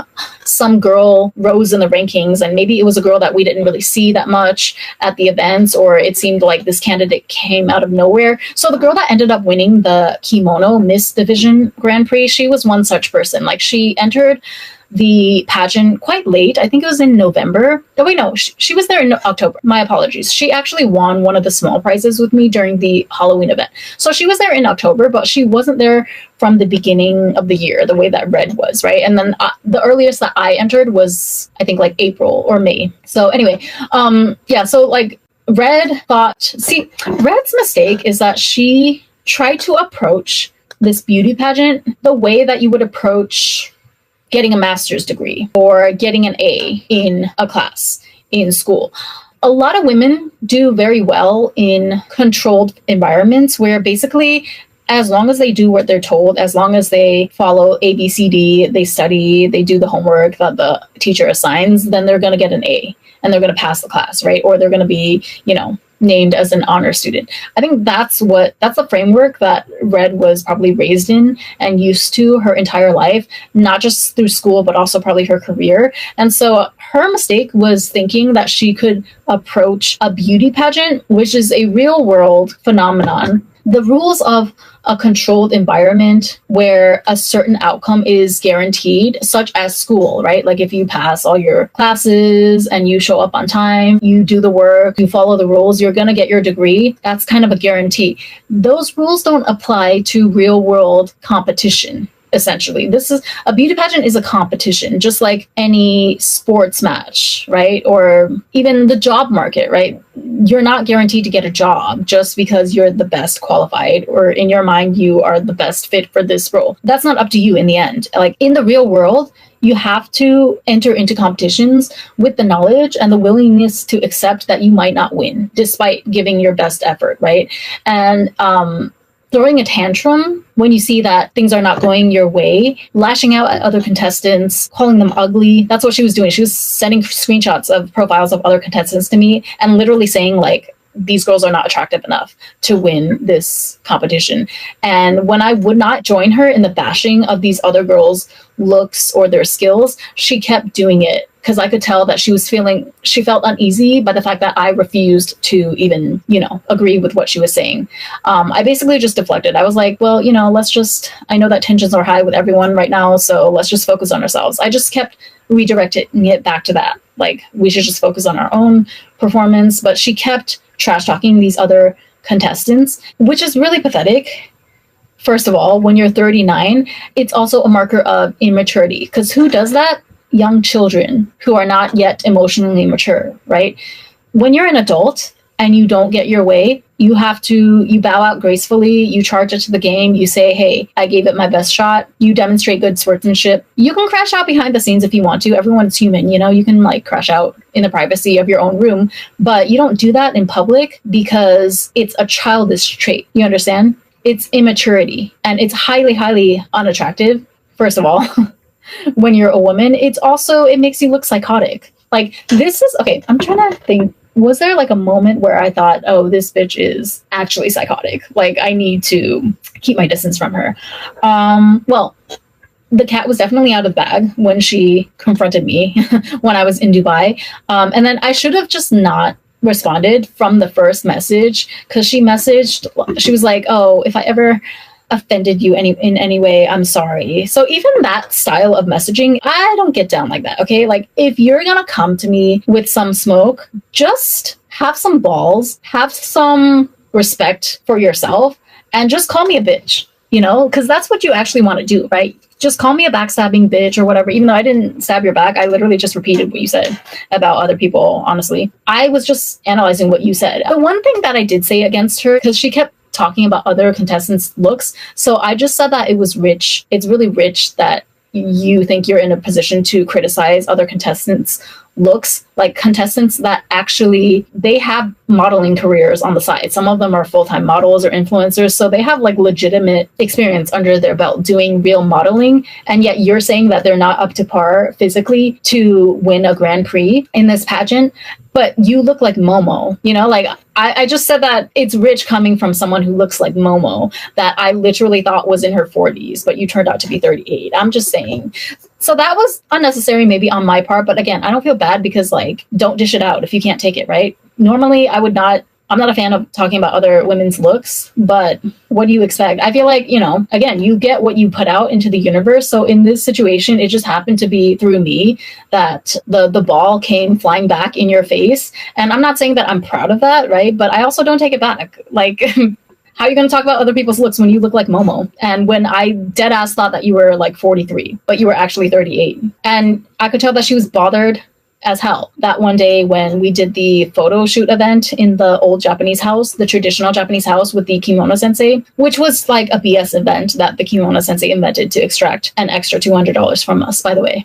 But it was fun, you know, while it lasted. But like during that event, the kimono sensei made a comment out loud when everyone was like walking towards the station. She was like, "Oh, I had no idea that Ren-chan was in her 30s. Like, I thought she was 25, but she actually seems to be closer to Red's age." She was like, "Ren, you and Red are actually, I realized that you guys are almost the same age. Like, you're only 2 years apart, but I thought that you were literally 25. And I know that that bothered the hell out of Red because she didn't say the same thing about Red, right? She said that I thought Ren was 25, but you're actually in your late 30s, like Red. So then later on, see, they're just like this, have zero self-control, and they always tell on themselves. You have like no game. Aside from just playing the game completely wrong and also inviting your own demise in this pageant by bad-mouthing other contestants, aside from that, this girl literally just had no strategy whatsoever. She has no ability to hold her tongue or to pick her battles. So like, I could tell that she was bothered by that comment because later on she would just make comments about how, "Oh, but you look really good, Ren," or like, "Yeah, you look really young," like out of nowhere. So that let me know that, oh, it's still on your mind, even though that happened like weeks ago. You are still bothered by the fact that the kimono sensei said that I looked a lot younger than I was, but she didn't say the same thing about you. And that's why you're bringing it up. But since you're a two-faced, cowardly ass bitch, instead of like being able to just admit to yourself that, hey, you know what? I would also love it if people thought I looked like way younger than I am. But instead of just like admitting that to myself and realizing that this is not Ren's issue at all, this is not Ren's fault or problem, this is just like up to me. If I want to be perceived as more youthful or younger or whatever, you know, I have options in front of me. I can stop worrying about what every other contestant is doing. So maybe that would reduce the wrinkles on her forehead in and of itself. Or I could get certain beauty procedures. Like if that's what you want, admit it to yourself and then formulate a game plan to get to where you want to be, right? Like what else is there to do? But people like her, they can't do it because they're so indoctrinated into this good girl programming that they think, but as long as I do everything right, as long as I do everything the classy way, the right way, I should be rewarded. This is their mentality. It's not about self-actualization for them. It's about proving to everyone else that, hey, I'm validated by this organization or by this group of people. So therefore you should respect me too. Without knowing that respect comes from within, okay? Self-respect is actually the first and the only genuine respect. Without self-respect, nothing else moves, you know? You'll never be able to heal anything within yourself or accomplish anything in true alignment without self-respect. But anyway, what was I saying? Yeah, so Red made the grave mistake of, she passive-aggressively DMs me, right? And I'm like, oh, she's like, I hope I didn't say anything that offended you. So I'm like, oh, here we go. She probably like saw something that I said in one of my videos. And I'm like, no, you didn't. Like, I'm not feeding into this, right? So then she writes me a paragraph, which I should have taken a screenshot of, but actually I don't care. I literally do not care about this girl. I'm so sorry. Like the way that she's so bothered by everyone else that participated in this pageant and nobody, not a single soul is thinking about her. It just, I oscillate between being really amused and actually like feeling genuinely bad for her. But anyway, she was like, oh, you know, she wrote me this diatribe, again, this like very, very passive aggressive, like, oh, I'm so sorry that I invited you to all those dinners. And like, you know, I bet you're really happy now. I bet you're glad that you're not going to have to worry about me trying to split dance studio fees with you anymore. And you're not going to have to worry about this annoying girl asking you to eat dinner and split the bill for dinner with her anymore so that she can save money. Because I said in my previous live, I was like, I could tell that she was trying to collect on her investment into me. She is a very tit for tat minded type of person. This is why I stay far away from girls or people in general like this. I come from the place of genuine interaction, right? Like if I decide to dedicate my time or my energy towards you, or even as she was crashing out and bad mouthing other contestants, I still found it within me to, okay, maybe I can just impart some of my wisdom on her, impart some of my warm-blooded animal, tactics to her, right? I was trying to get it through her head that, okay, you should not really be focused on any other contestants in this pageant. Who cares how they're getting their money or their sponsorships? Just focus on yourself. That's the whole point.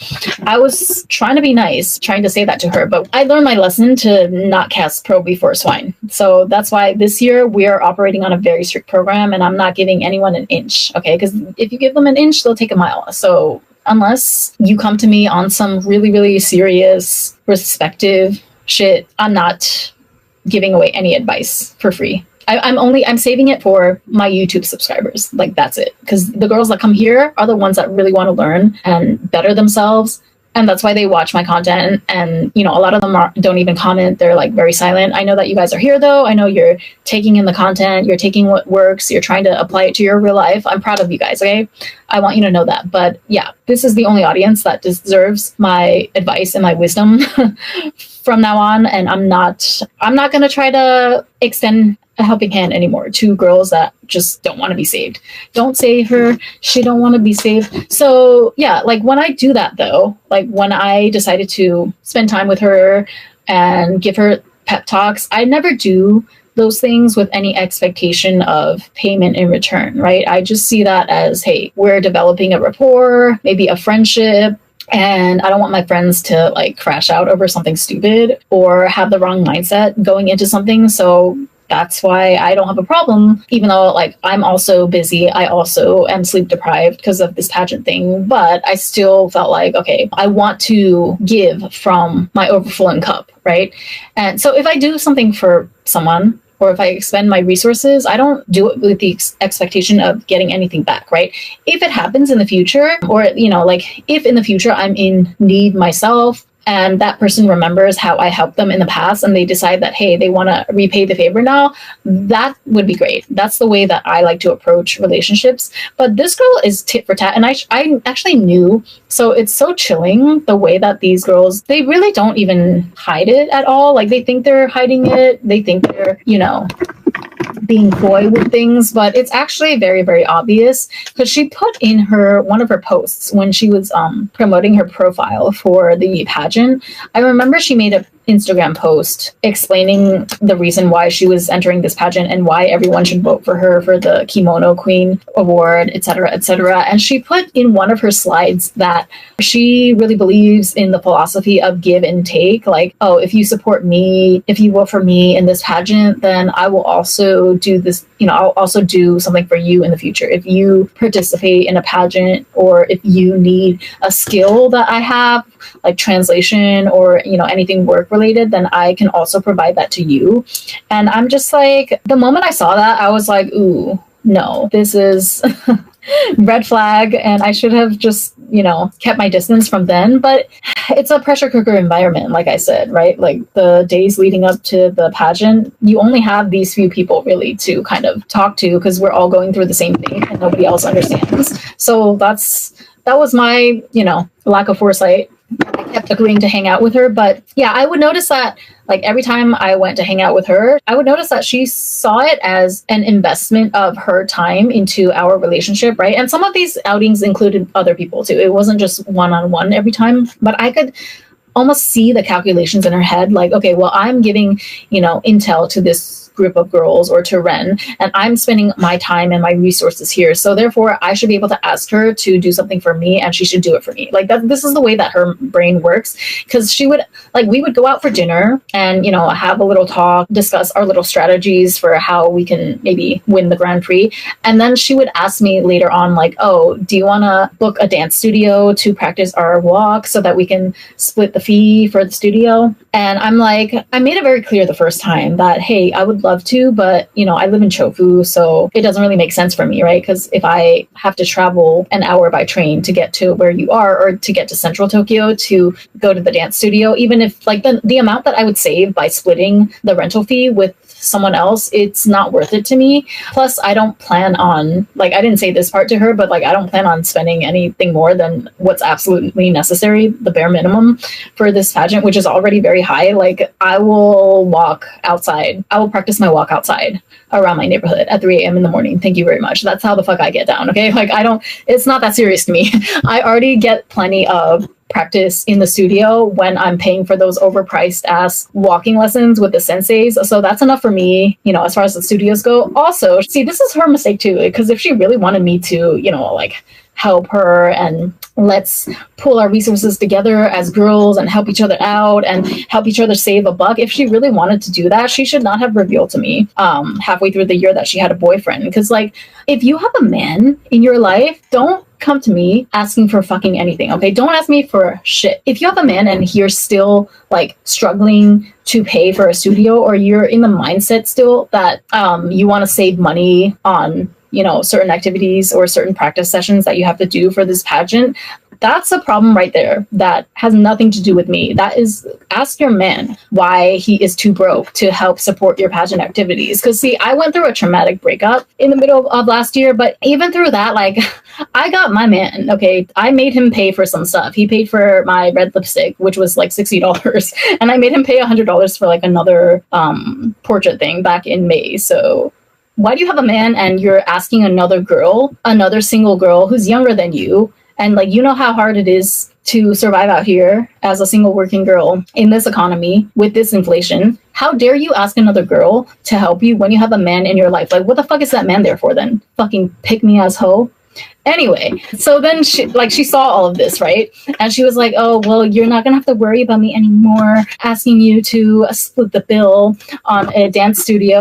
And I'm just I was laughing to myself, because I'm it's so funny how you didn't deny anything I said though. You're pissed as hell and you're directing all this nice, nasty, passive aggressive energy to me. And maybe I deserve it, hey, because it wasn't very nice of me, right, to air all your business on the internet, although I never used her name. But she was like, oh, well, I guess when all your subscribers look at your Instagram pictures now, they're going to see this girl in the red kimono and they're going to be like, oh, that's her. I'm actually, my subscribers don't give a crap. They don't know who you are. They don't care. They're here for the lessons, My subscribers don't care who you are, actually. This is her delusion, though. It's mental illness, honestly. I'm not trying to be funny. But it's just funny to me how she never said I was wrong. You're mad because a hit dog will holler, but you never said that I'm wrong, right?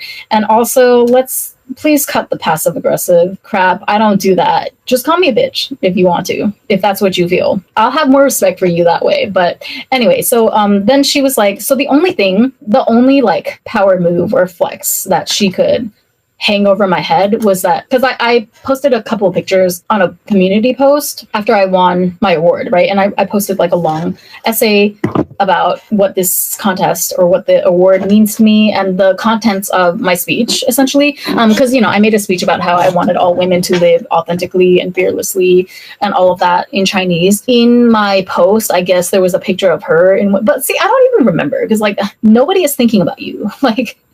This is the part that gets me. She thinks that everyone is out to get her, and every single person's action, everyone's post, every single word that they post on social media is directed at her because she is just that important, right? Actually, no. Actually, we're all just trying not to drown out here in our own lives, okay? But anyway, so she was like, oh, I think you should delete all the pictures that you have of me on your social media because, if you're going to talk crap about me, I think you should delete my pictures because, blah, blah, blah, privacy. And I was like, okay. I mean, your Instagram is public, so you cannot claim anything related to privacy. But I was like, okay, you're right. I didn't say anything else. I think I said before she sent me the diatribe, she said something. No, she was like, I'm sorry if I offended you in any way, but I just want you to know, like, I'm happy for you that you won your award, blah, blah, blah. Just say that you hate me and you don't think I deserve it. Like, what the fuck? Why are you unable to stand on business at all? Like, why are you so weak and pathetic and cowardly? I don't even, like, I think this is, one of the more extreme pick-me personalities that I think I've ever met in real life before. So fascinating case study. But she was like, yeah, I'm still happy. I guess I just want you to know that no matter what, like, I'm still happy for you because you got your award and I wish you the best. And I was like, yeah, thanks. Congratulations on your award too. Because she won one of the smaller ones. I was like, yeah, congratulations on your award. And, this contest doesn't define your worth or anything, so you should feel proud of yourself and the effort that you put in, etc. So then she shot back with like a really passive aggressive. This is when I knew that, oh, okay, the diatribe is coming. So she was like, I know that because I'm mature enough. I don't remember. She deleted everything because she's a coward, right? I didn't delete anything because I don't have to, like, what are you going to do? You want to send screenshots of my messages to the CEO of Tokyo Mandarin Award, who loves me and is already giving me modeling gigs, which by the way, you were never able to get any modeling gigs out of this contest, which is what you wanted, right? Because that's why you were so like vicious about other people's looks, even though the other contestants actually did have working experience in modeling jobs or like MC jobs, media jobs, right? Like the Kimono Grand Prix winner was a former reporter for a news station. So that's what you actually wanted, right? Because you wanted to be paid for, your beauty and your modeling capabilities. But as far as I know, though, she only ever got a translation job with one of the clients that the TMA connected her with. So I didn't know this, until like December, but she was doing English translation for this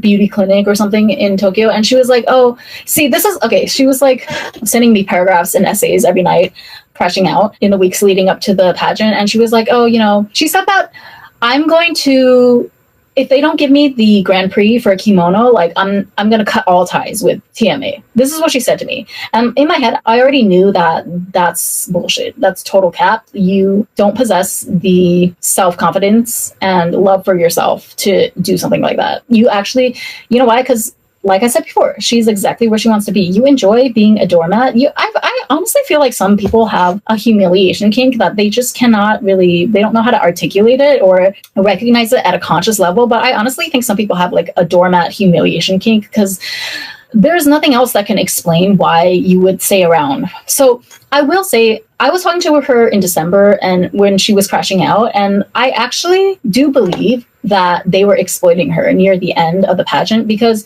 the moment that the TV reporter girl entered the scene as a major contender for the Kimono Grand Prix, and she was really, she also got a lot of financial support from sponsors when they were doing the points bidding war. So the moment that it became apparent that that girl was going to win the Kimono Grand Prix, Red was sending me screenshots of all of her conversations with the kimono sensei. And the kimono sensei was selling her hard, okay, on the false dream that she actually had a chance to win. So that was pretty fucking heartless. That's a level of heartless that only a true salesperson with no soul or maybe Year of the Snake, as the kimono sensei is, that's something that only, like a really ruthless salesman can do. Because like they introduced this thing last minute where they said that the person with the top amount of points in every category for kimono, chipao, and hanfu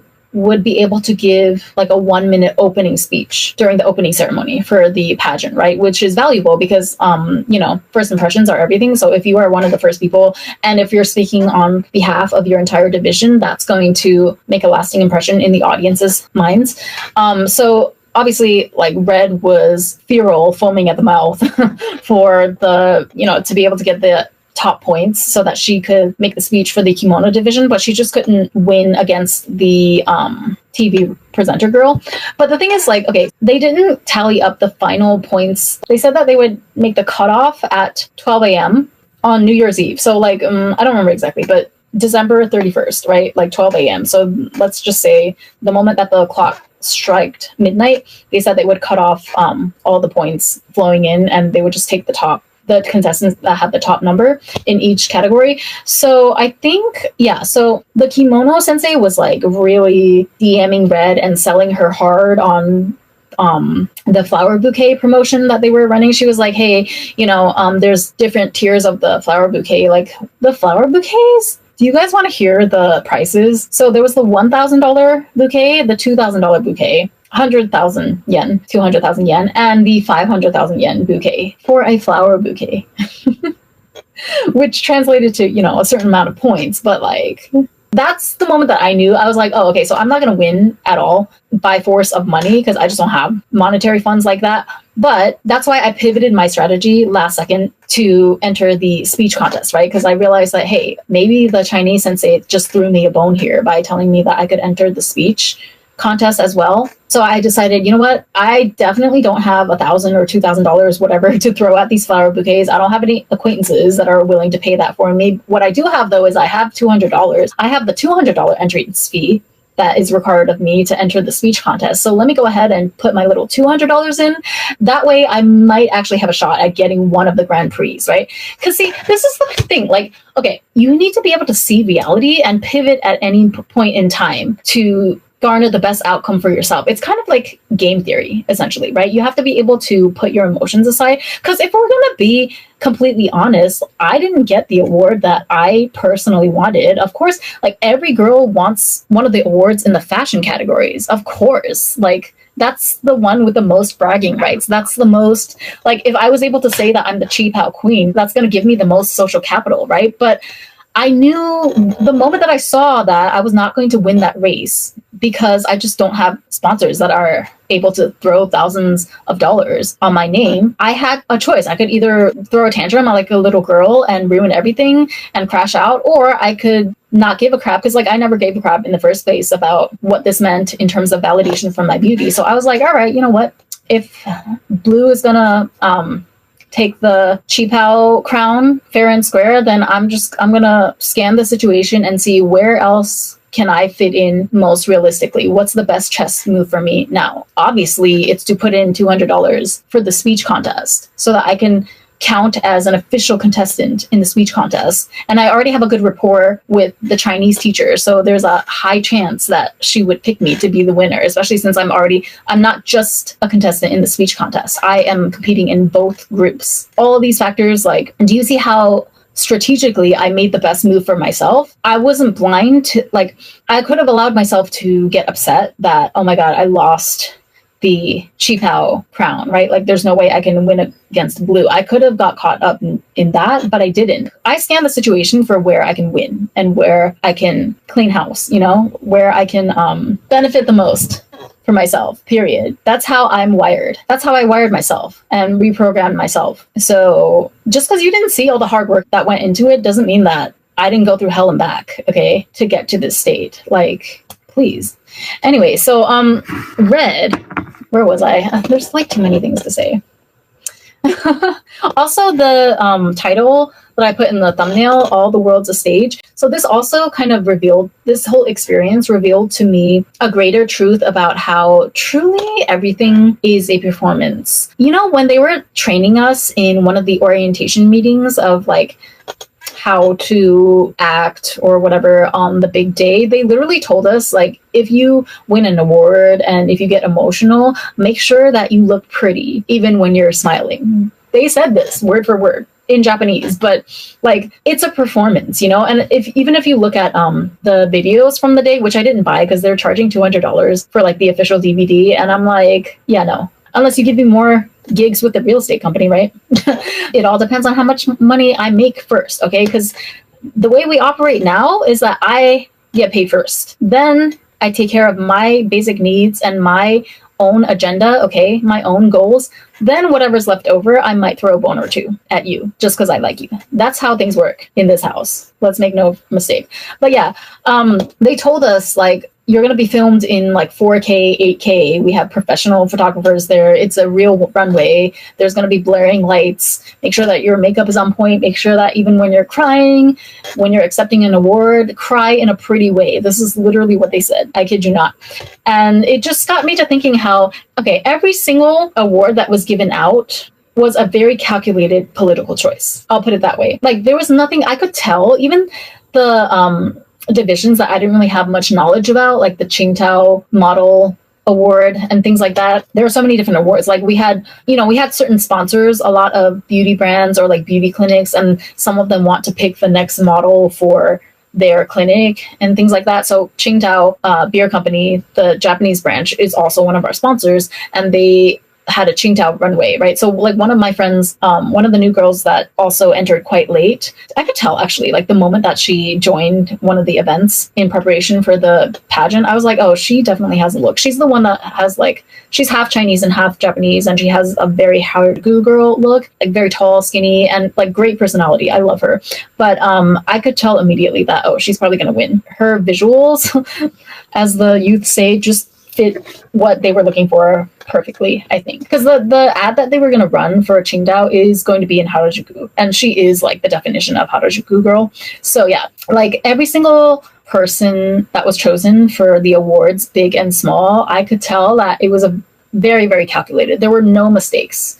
They were all extremely calculated, and all the political considerations were made before every winner was announced for every award. It was fascinating. So in a way, it's like, yeah, like if I didn't do my part, you know, if I didn't realize the opportunity to get the speech award, if I didn't put in my entrance fee for the speech contest, then of course this award wouldn't have gone to me. They would have picked the next most qualified person, right? But because I did, they picked me. So you see what I mean? It's kind of like, I don't, it reminds me of WWE or something. And I realized also that pretty much in every industry across all levels, it's like this. Think of the Oscars or the Grammys. Like in a way, yes, the winners, sometimes you feel like they really deserve it, but sometimes it seems like the people that they choose come out of left field, right? And the public is kind of disgruntled. The public is not necessarily 100% happy with all of the choices. But at the end of the day,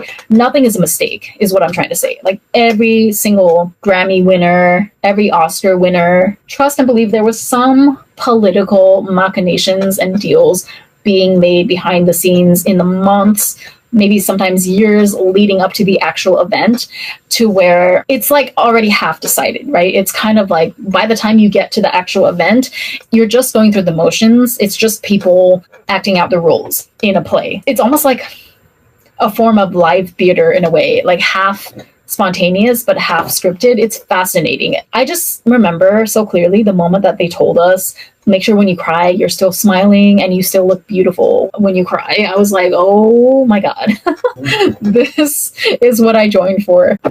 I see the secrets of the universe, or at least the power structures in our messed up world that we live in today. I see them being revealed before me as we speak. I was going to say something else. I didn't finish my story about Red. She was pissed at me, but she didn't say I was wrong because she knows I'm right. Okay, like, I'm not calling her unattractive or anything. I have no motivation to do that to another woman, but the fact that she was so vicious and vile in her criticisms of the other contestants that really didn't do anything to her other than also participate in this pageant, that showed me that you really aren't shit, and I have zero sympathy for you. Oh, okay, so she told me more than once. She was literally like, I will cut ties with this organization if they don't give me the Kimono Grand Prix. In the moment, I was proud of her. But, you know, I was skeptical. I wanted to wait and see. Are you really going to walk the walk? I don't think so. But in the moment, I was proud of her. And I told her, I was like, good. That's exactly how you should approach this. That's how you respect yourself. I'm proud of you for saying that. And she was like, yes. She kept repeating it. She was like, I will cut ties with them. Like, I decided it right now. If they don't give me the Grand Prix, I'm going to cut ties with them. I'm not going to give them any more of my money or my time. Because she also participated in the drama, which she paid an extra $500 or something for it, which I never did, right? Because here's the thing. I understood that working harder does not guarantee you any result, right? So you work smarter, not harder. It's about your strategy. It's not about how hard you work. And you should never work more than what your current position calls for. You know what I mean? You're never going to win that way. If you're like a salaried employer, if you're lower on the totem pole at your company, that's why we always say, don't ever give 100%. You have to master the art of looking like you're giving 100%, but you actually only give 60 or something, right? Because it's harmful to you at the end of the day to give so much of yourself to an organization that doesn't even give you the proper amount of returns, right? So Red's mistake is that she thought that by working harder, by sacrificing herself more, by becoming a doormat, she would be able to make up for the other advantages that other people had and surpass them, when that's just not the case. Like, come on, okay? If you have common sense, you know that that's not the case. You know that there are several factors that come into play whenever anyone is trying to negotiate any type of deal, right? Your race, I mean, in this case, we can ignore the race part because everyone's like Japanese and Chinese, but it's like in the real world, okay, so many things matter, like a lot of things that are out of your control, which is why you should not internalize any of this as any true judgment or validation about your worth as a person. But let's just take Dubai, for example. Depending on just what passport you have, that automatically determines what income band you're going to be put on. Like if you have a US or a UK passport, then you can expect to make a high salary. But if you're from a country like Pakistan or I don't know, Bangladesh or whatever, like Southeast Asian countries, or Southeast Asian countries, right? Pakistan is South Asian. If you're from one of those four countries, then they're not going to give you any offers. No matter how qualified you may be, you're not going to get the same offer as someone from the UK for the same job, which is not fair. It's fucked up. But like, that's how the system works in Dubai, right? So the good news is it doesn't work like that in every city. So it just depends on what you're after. Do you want to live in Dubai, or do you want to earn the most money possible? Do you want to be compensated the most possible for your skills? Depending on what your motivations are, you have to adjust your strategy. But the worst thing that you could do is to give of yourself in a percentage that is disproportionately higher than what you could possibly get in return, right? So I think like it was a combination of just her wounds and also buying into this false programming, this lie that she was sold, that being a good girl and doing everything right, overextending yourself to everyone is going to get you the reward in the end, when that's not the case, right? Because in this pageant, other things that are at play and that hold more weight than just simple hard work. Okay, that's the reality of the situation, and it's very obvious to anyone who like even spends a day or two looking at the inner machinations of this organization. It double functions as a talent agency essentially for all of its contestants, right? So the natural conclusion is that definitely clout, social media following, marketability, visuals, like age, etc., all those things matter and hold different amounts of weight for each candidate in this pageant. Hard work counts, yes, but only to a certain extent, to demonstrate your willingness to cooperate and to, pull your weight in this community. But then after that, you have to cap it until the organization offers you something of value in return, right? So in my case, I made a decision that, okay, after I won this Grand Prix, I'm not doing anything for free anymore for this organization. So that means that even if they never gave me an offer, even if I never had any offer from a client of theirs pass my desk, then that would be that, right? Like I'll never give any more money to this organization. And if they continue to not get gigs for me from their clients, if they continue to not provide me with a way to earn extra revenue, then I'm going to continue my, stalemate. I'm going to continue my position. I'm going to hold my position of not giving anything more of myself until I get what I deserve. So anyway, I think Red definitely miscalculated. She thought that she could control the outcome by working harder and doing things that she felt placed her above other people, when in reality, that's only your own delusion, babe. Like, I think it's mental illness. I don't know. I'm not trying to make light of mental illness, but it's just like she's a coward, and girl, I don't know what to say. I hope she doesn't watch this, because like I hope that at least she has enough self-worth to not continue watching the videos of a girl that was bad-mouthing her in her other videos. I hope you have that much self-esteem, girl. But she said that she was going to cut off the organization after they didn't give her the kimono award. So they didn't, but has she cut them off? No. And then like when the kimono sensei sent us the invite to go to the after party dinner, she was like, oh, are you going to this? Like, I'm not sure if I want to go.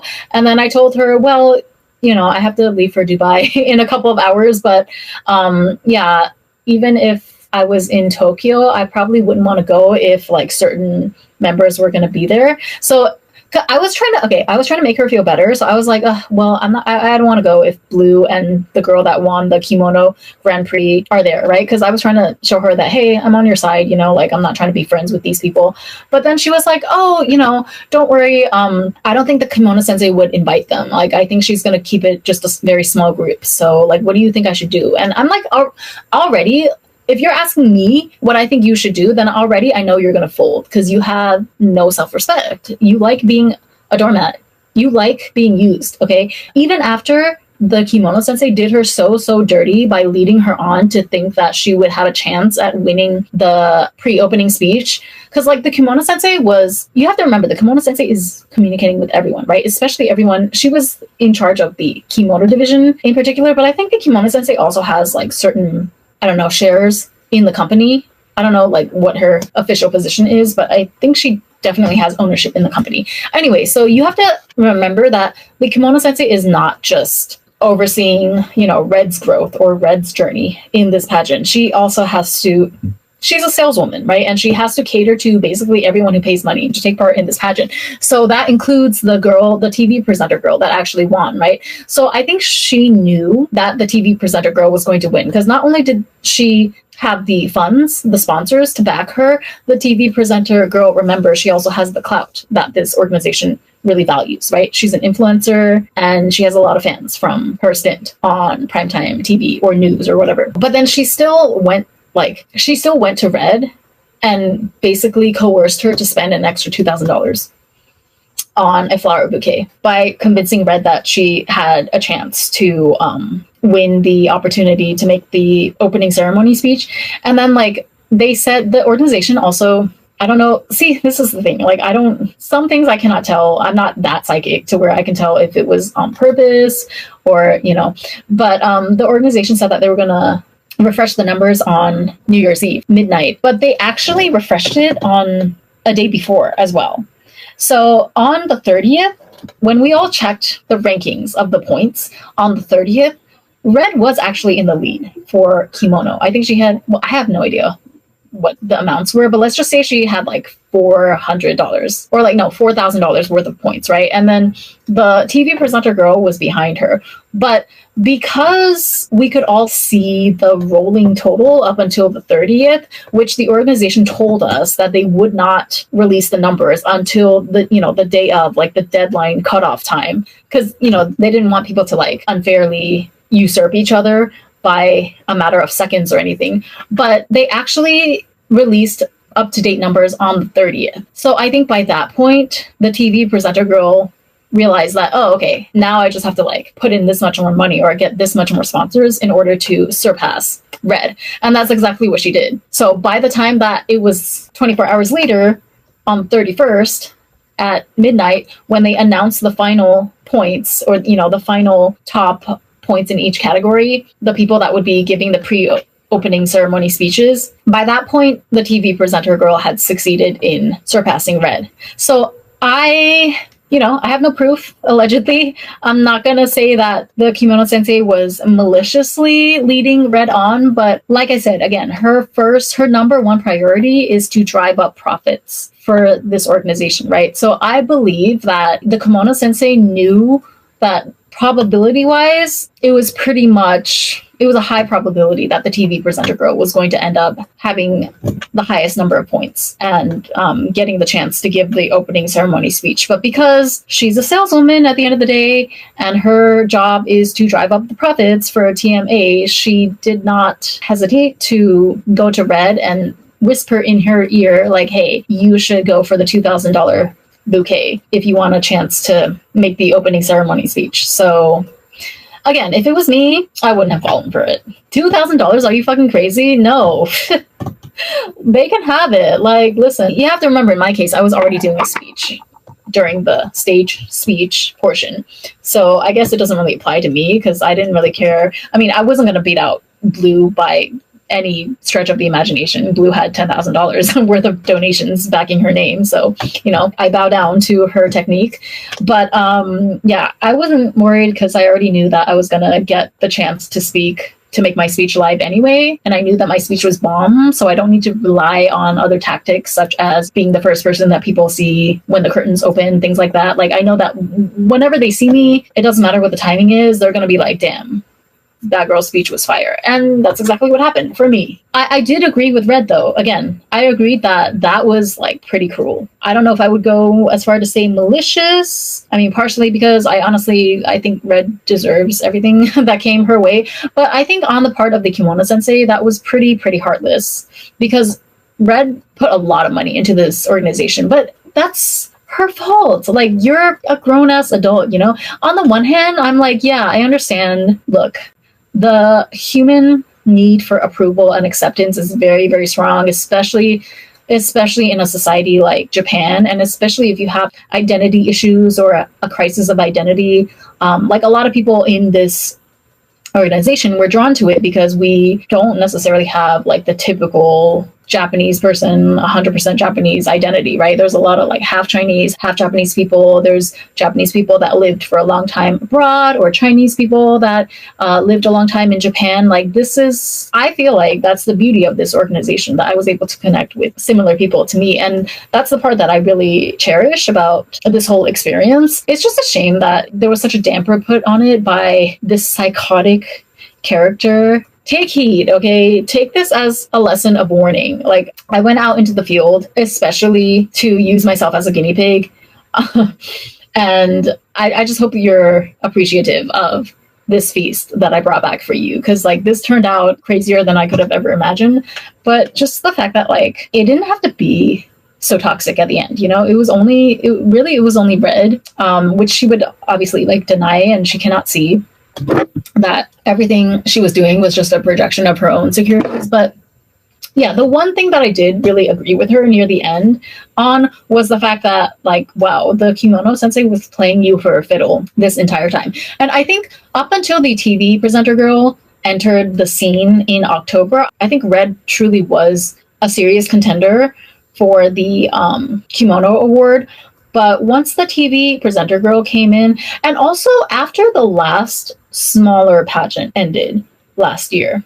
Wait, no, the last pageant was on Halloween. That was our Halloween event. Before that was July. So July was, the summer pageant. These were the smaller events leading up to the big pageant. In July, they gave Red the Grand Prix for Kimono. So, like, technically she has a Grand Prix, but it was for a smaller event, which no one cares about really. And I think she was worried at the time. She was like, oh, if I got a Grand Prix this time, does that mean that I can't try again for the Grand Prix in January? And the Kimono Sensei told her that, no, absolutely not. Everyone has an equal shot. And I think that, like, I do think that it would have been possible for one person to win Grand Prix twice. But in this case, looking back, I think the organization gave Red that Grand Prix back in July as insurance, because they probably anticipated that there was going to be a bigger fish candidate coming in later on throughout the year, that they would have to, it would be more in their best interest to give, the TV presenter girl, as it turned out to be, the Grand Prix, because she just brings more to the table in terms of the bigger picture. Very fascinating. And I think also, let me see. Yeah, because, like, Blue also won technically the Grand Prix in October, but then she won the Grand Prix in the January huge pageant as well, because she got $10,000 worth of sponsorship money. So it's nothing I can say to that, well played, girl. But yeah, I just think it's just so funny how Red was like trashing the girl's looks, and she sent me the TV presenter girl's English video as well, because for the kimono division they had to put up an English video on their profile page. For the Chinese dress divisions, we had to put up a Chinese speech. Don't ask me why. I don't understand how they came up with these rules and regulations either, but again, confusion, okay, is also a power control tactic. So Red told me that, oh, I admit that she's attractive, but her English is shit. This is literally what she said to me, and I'm like, okay, you know that, first of all, this girl is in her 20s, so it's really pathetic if you're like 38 and so jealous, like so seethingly jealous to the point where you cannot even hold your tongue against a 20-something-year-old. To me, that's pathetic. That's like cautionary tales, okay, being a pick-me. This is what your future will look like if you don't get a handle on your inner child core wounds and stuff like that. So let this be a cautionary tale, okay? Don't end up like Red. But she would send me she sent me her English speech video, and she was like, oh, you know, it sucks so much, like my English is so much better. I'm like, yeah, of course your English is better because you lived in Singapore for 8 years. Like, this is not a fair comparison, and you know it. Also, okay, so Red brought up something to me that I didn't even think of in the beginning, but after hearing it, that's, again, it just more and more evidence to the fact that Red was exactly where she wanted to be and deserves no sympathy from anyone. Because she told me, she was like, oh, you know, I kind of knew once the TV presenter girl entered the pageant, I had this feeling that I couldn't compete with her because like later on I checked her profile and I saw that she has like 10,000 followers. She used to be a TV presenter. And also, you know, one of the prizes for the Grand Prix for kimono is becoming a model for this kimono brand in Kyoto. So actually, I won, sorry, this is very convoluted. I won the Photogenic Award back in July. That award was presented to me by the CEO of a kimono company. So I don't know if that was the same one. I think it was the same kimono company. It was like one of our sponsors. And so Red was telling me that, you know, the winner of the Kimono Grand Prix in January would basically enter into a working relationship with this kimono maker shop as well, right? It's like a proper Kyoto kimono maker. They also get like a $1,000 kimono. They get to choose one of their liking or something from the maker. But she was like, yeah, the fact that the winner was going to become the model of the kimono shop, that means that a large weight of the judging for the kimono division would also have to take into consideration whether or not the girl, you know, the contestant, fits the image that the CEO or whoever, you know, the marketing department of the kimono shop has in their brain as who they want to be the face of their brand or their shop, right? So she was like, yeah, I admit that, oh my God, this girl is so insecure. I can't even, like, I don't even speak this language, but she was like, I admit that she's, you know, attractive, but I just thought that, like, I don't think that she has anything else of substance other than her looks. But I guess because, you know, they have to prioritize the looks in terms of, you know, the modeling contract. Looking back, it's obvious why she won. And I'm just like, okay, so you want to be a model, basically. You want to be praised for your looks and your beauty. And that's why you joined this organization. In a nutshell, right? And no matter how much you tried, no matter how much you bent over backwards and sacrificed yourself and your health and your time, because she was like skinnier too, visibly so, in the last 2 weeks of the pageant. Like, people were coming up to her and asking her, are you okay? Because she lost so much weight. But I think, like, in a twisted way, she was very proud of that too, because she asked me out of nowhere. She was like, oh, hey, do I really look like I lost too much weight? Like, do I look sick? And I was like, oh, girl, you're fishing for compliments. Like, you cannot hide from me, okay? I see right through you. Stop. Don't do this. So I told her, like, yeah, but it looks good, you know? And also, it's not, you don't look bad. Your face looks the same as before. Because she has, like, an oval face, a V face shape. So I feel like as long as your face doesn't look fat, it doesn't really matter. But anyway, she was like, oh, do I really look as emaciated as people say? And I'm like, girl, just say that you're happy that you lost weight, you know? Why can't you just say that, oh, it sucks that I was so stressed out for this past month, but at least I lost weight, and hey, the body is bodying. Why can't you just say that? I don't understand. Like, you think only harlots talk about their looks in a positive way? I don't understand this mentality whatsoever. I'm so exhausted. What else? I think one of the reasons why she was spiraling so hard and trashing everyone else's looks for no reason when these people have done nothing to her. Like, I didn't have a problem with any of the other contestants. There was no toxicity, nothing. One of the ladies in the speech contest, who was much older, was a piece of work, but we're gonna ignore her because she's not even important. But the fact that Red never got an actual modeling job from Tokyo Mandarin Award, because up until now she told me that, like, okay, after the contest ended, I was like, okay, so what are you gonna do? You said that you were gonna cut ties and like remove, their access to you if they didn't give you a kimono award. And I wasn't, okay, in her mind, in her delusional mind, she probably thought that like I was trying to encourage her to leave the organization so that like I wouldn't have an extra rival to worry about. That's not the case at all. Like, I really was hoping that she would stand on business for once and stand up for herself, right? If it was me, okay, I would have walked away. If I realized that the kimono sensei had extorted $2,000 out of me the last minute, with the knowledge in the back of her head that the other girl was probably a shoo-in for the award that I was gunning for, yeah, I would. No, that's not a discussion whatsoever from me. Unless you're going to give me, like I said, big enough opportunities that would make up for that loss that I incurred, I would view that as like a total, But the thing is, I would never agree to that in the first place. I would never let myself get played like that in the first place because I have self-love and self-worth. But anyway, so I was like, yeah, what are you going to do? So, okay, so you're going to cave and go to the after party dinner, which she did. You're going to pretend like you're BFF with Blue, which she did. She has pictures up on her Instagram right now with Blue saying, oh, love, like, labu in Japanese with the hearts, because you're a fucking cat. Even though you were calling this girl a prostitute to my face every other chance that you could get throughout the entirety of 2025, but now that you're face to face with her because you cannot stand up for yourself and say no to anything, your self-worth is that much in the gutter that you feel like if you say no to something, then that means that everyone's going to leave you and you're going to be left with nothing, right? That's your fear. And it's a very human fear, and it could very well happen. But like, this is the test that life is going to bring to you over and over again until you learn the lesson, right? So she doesn't cut ties. She caves and, still pays money to go to the after party dinner.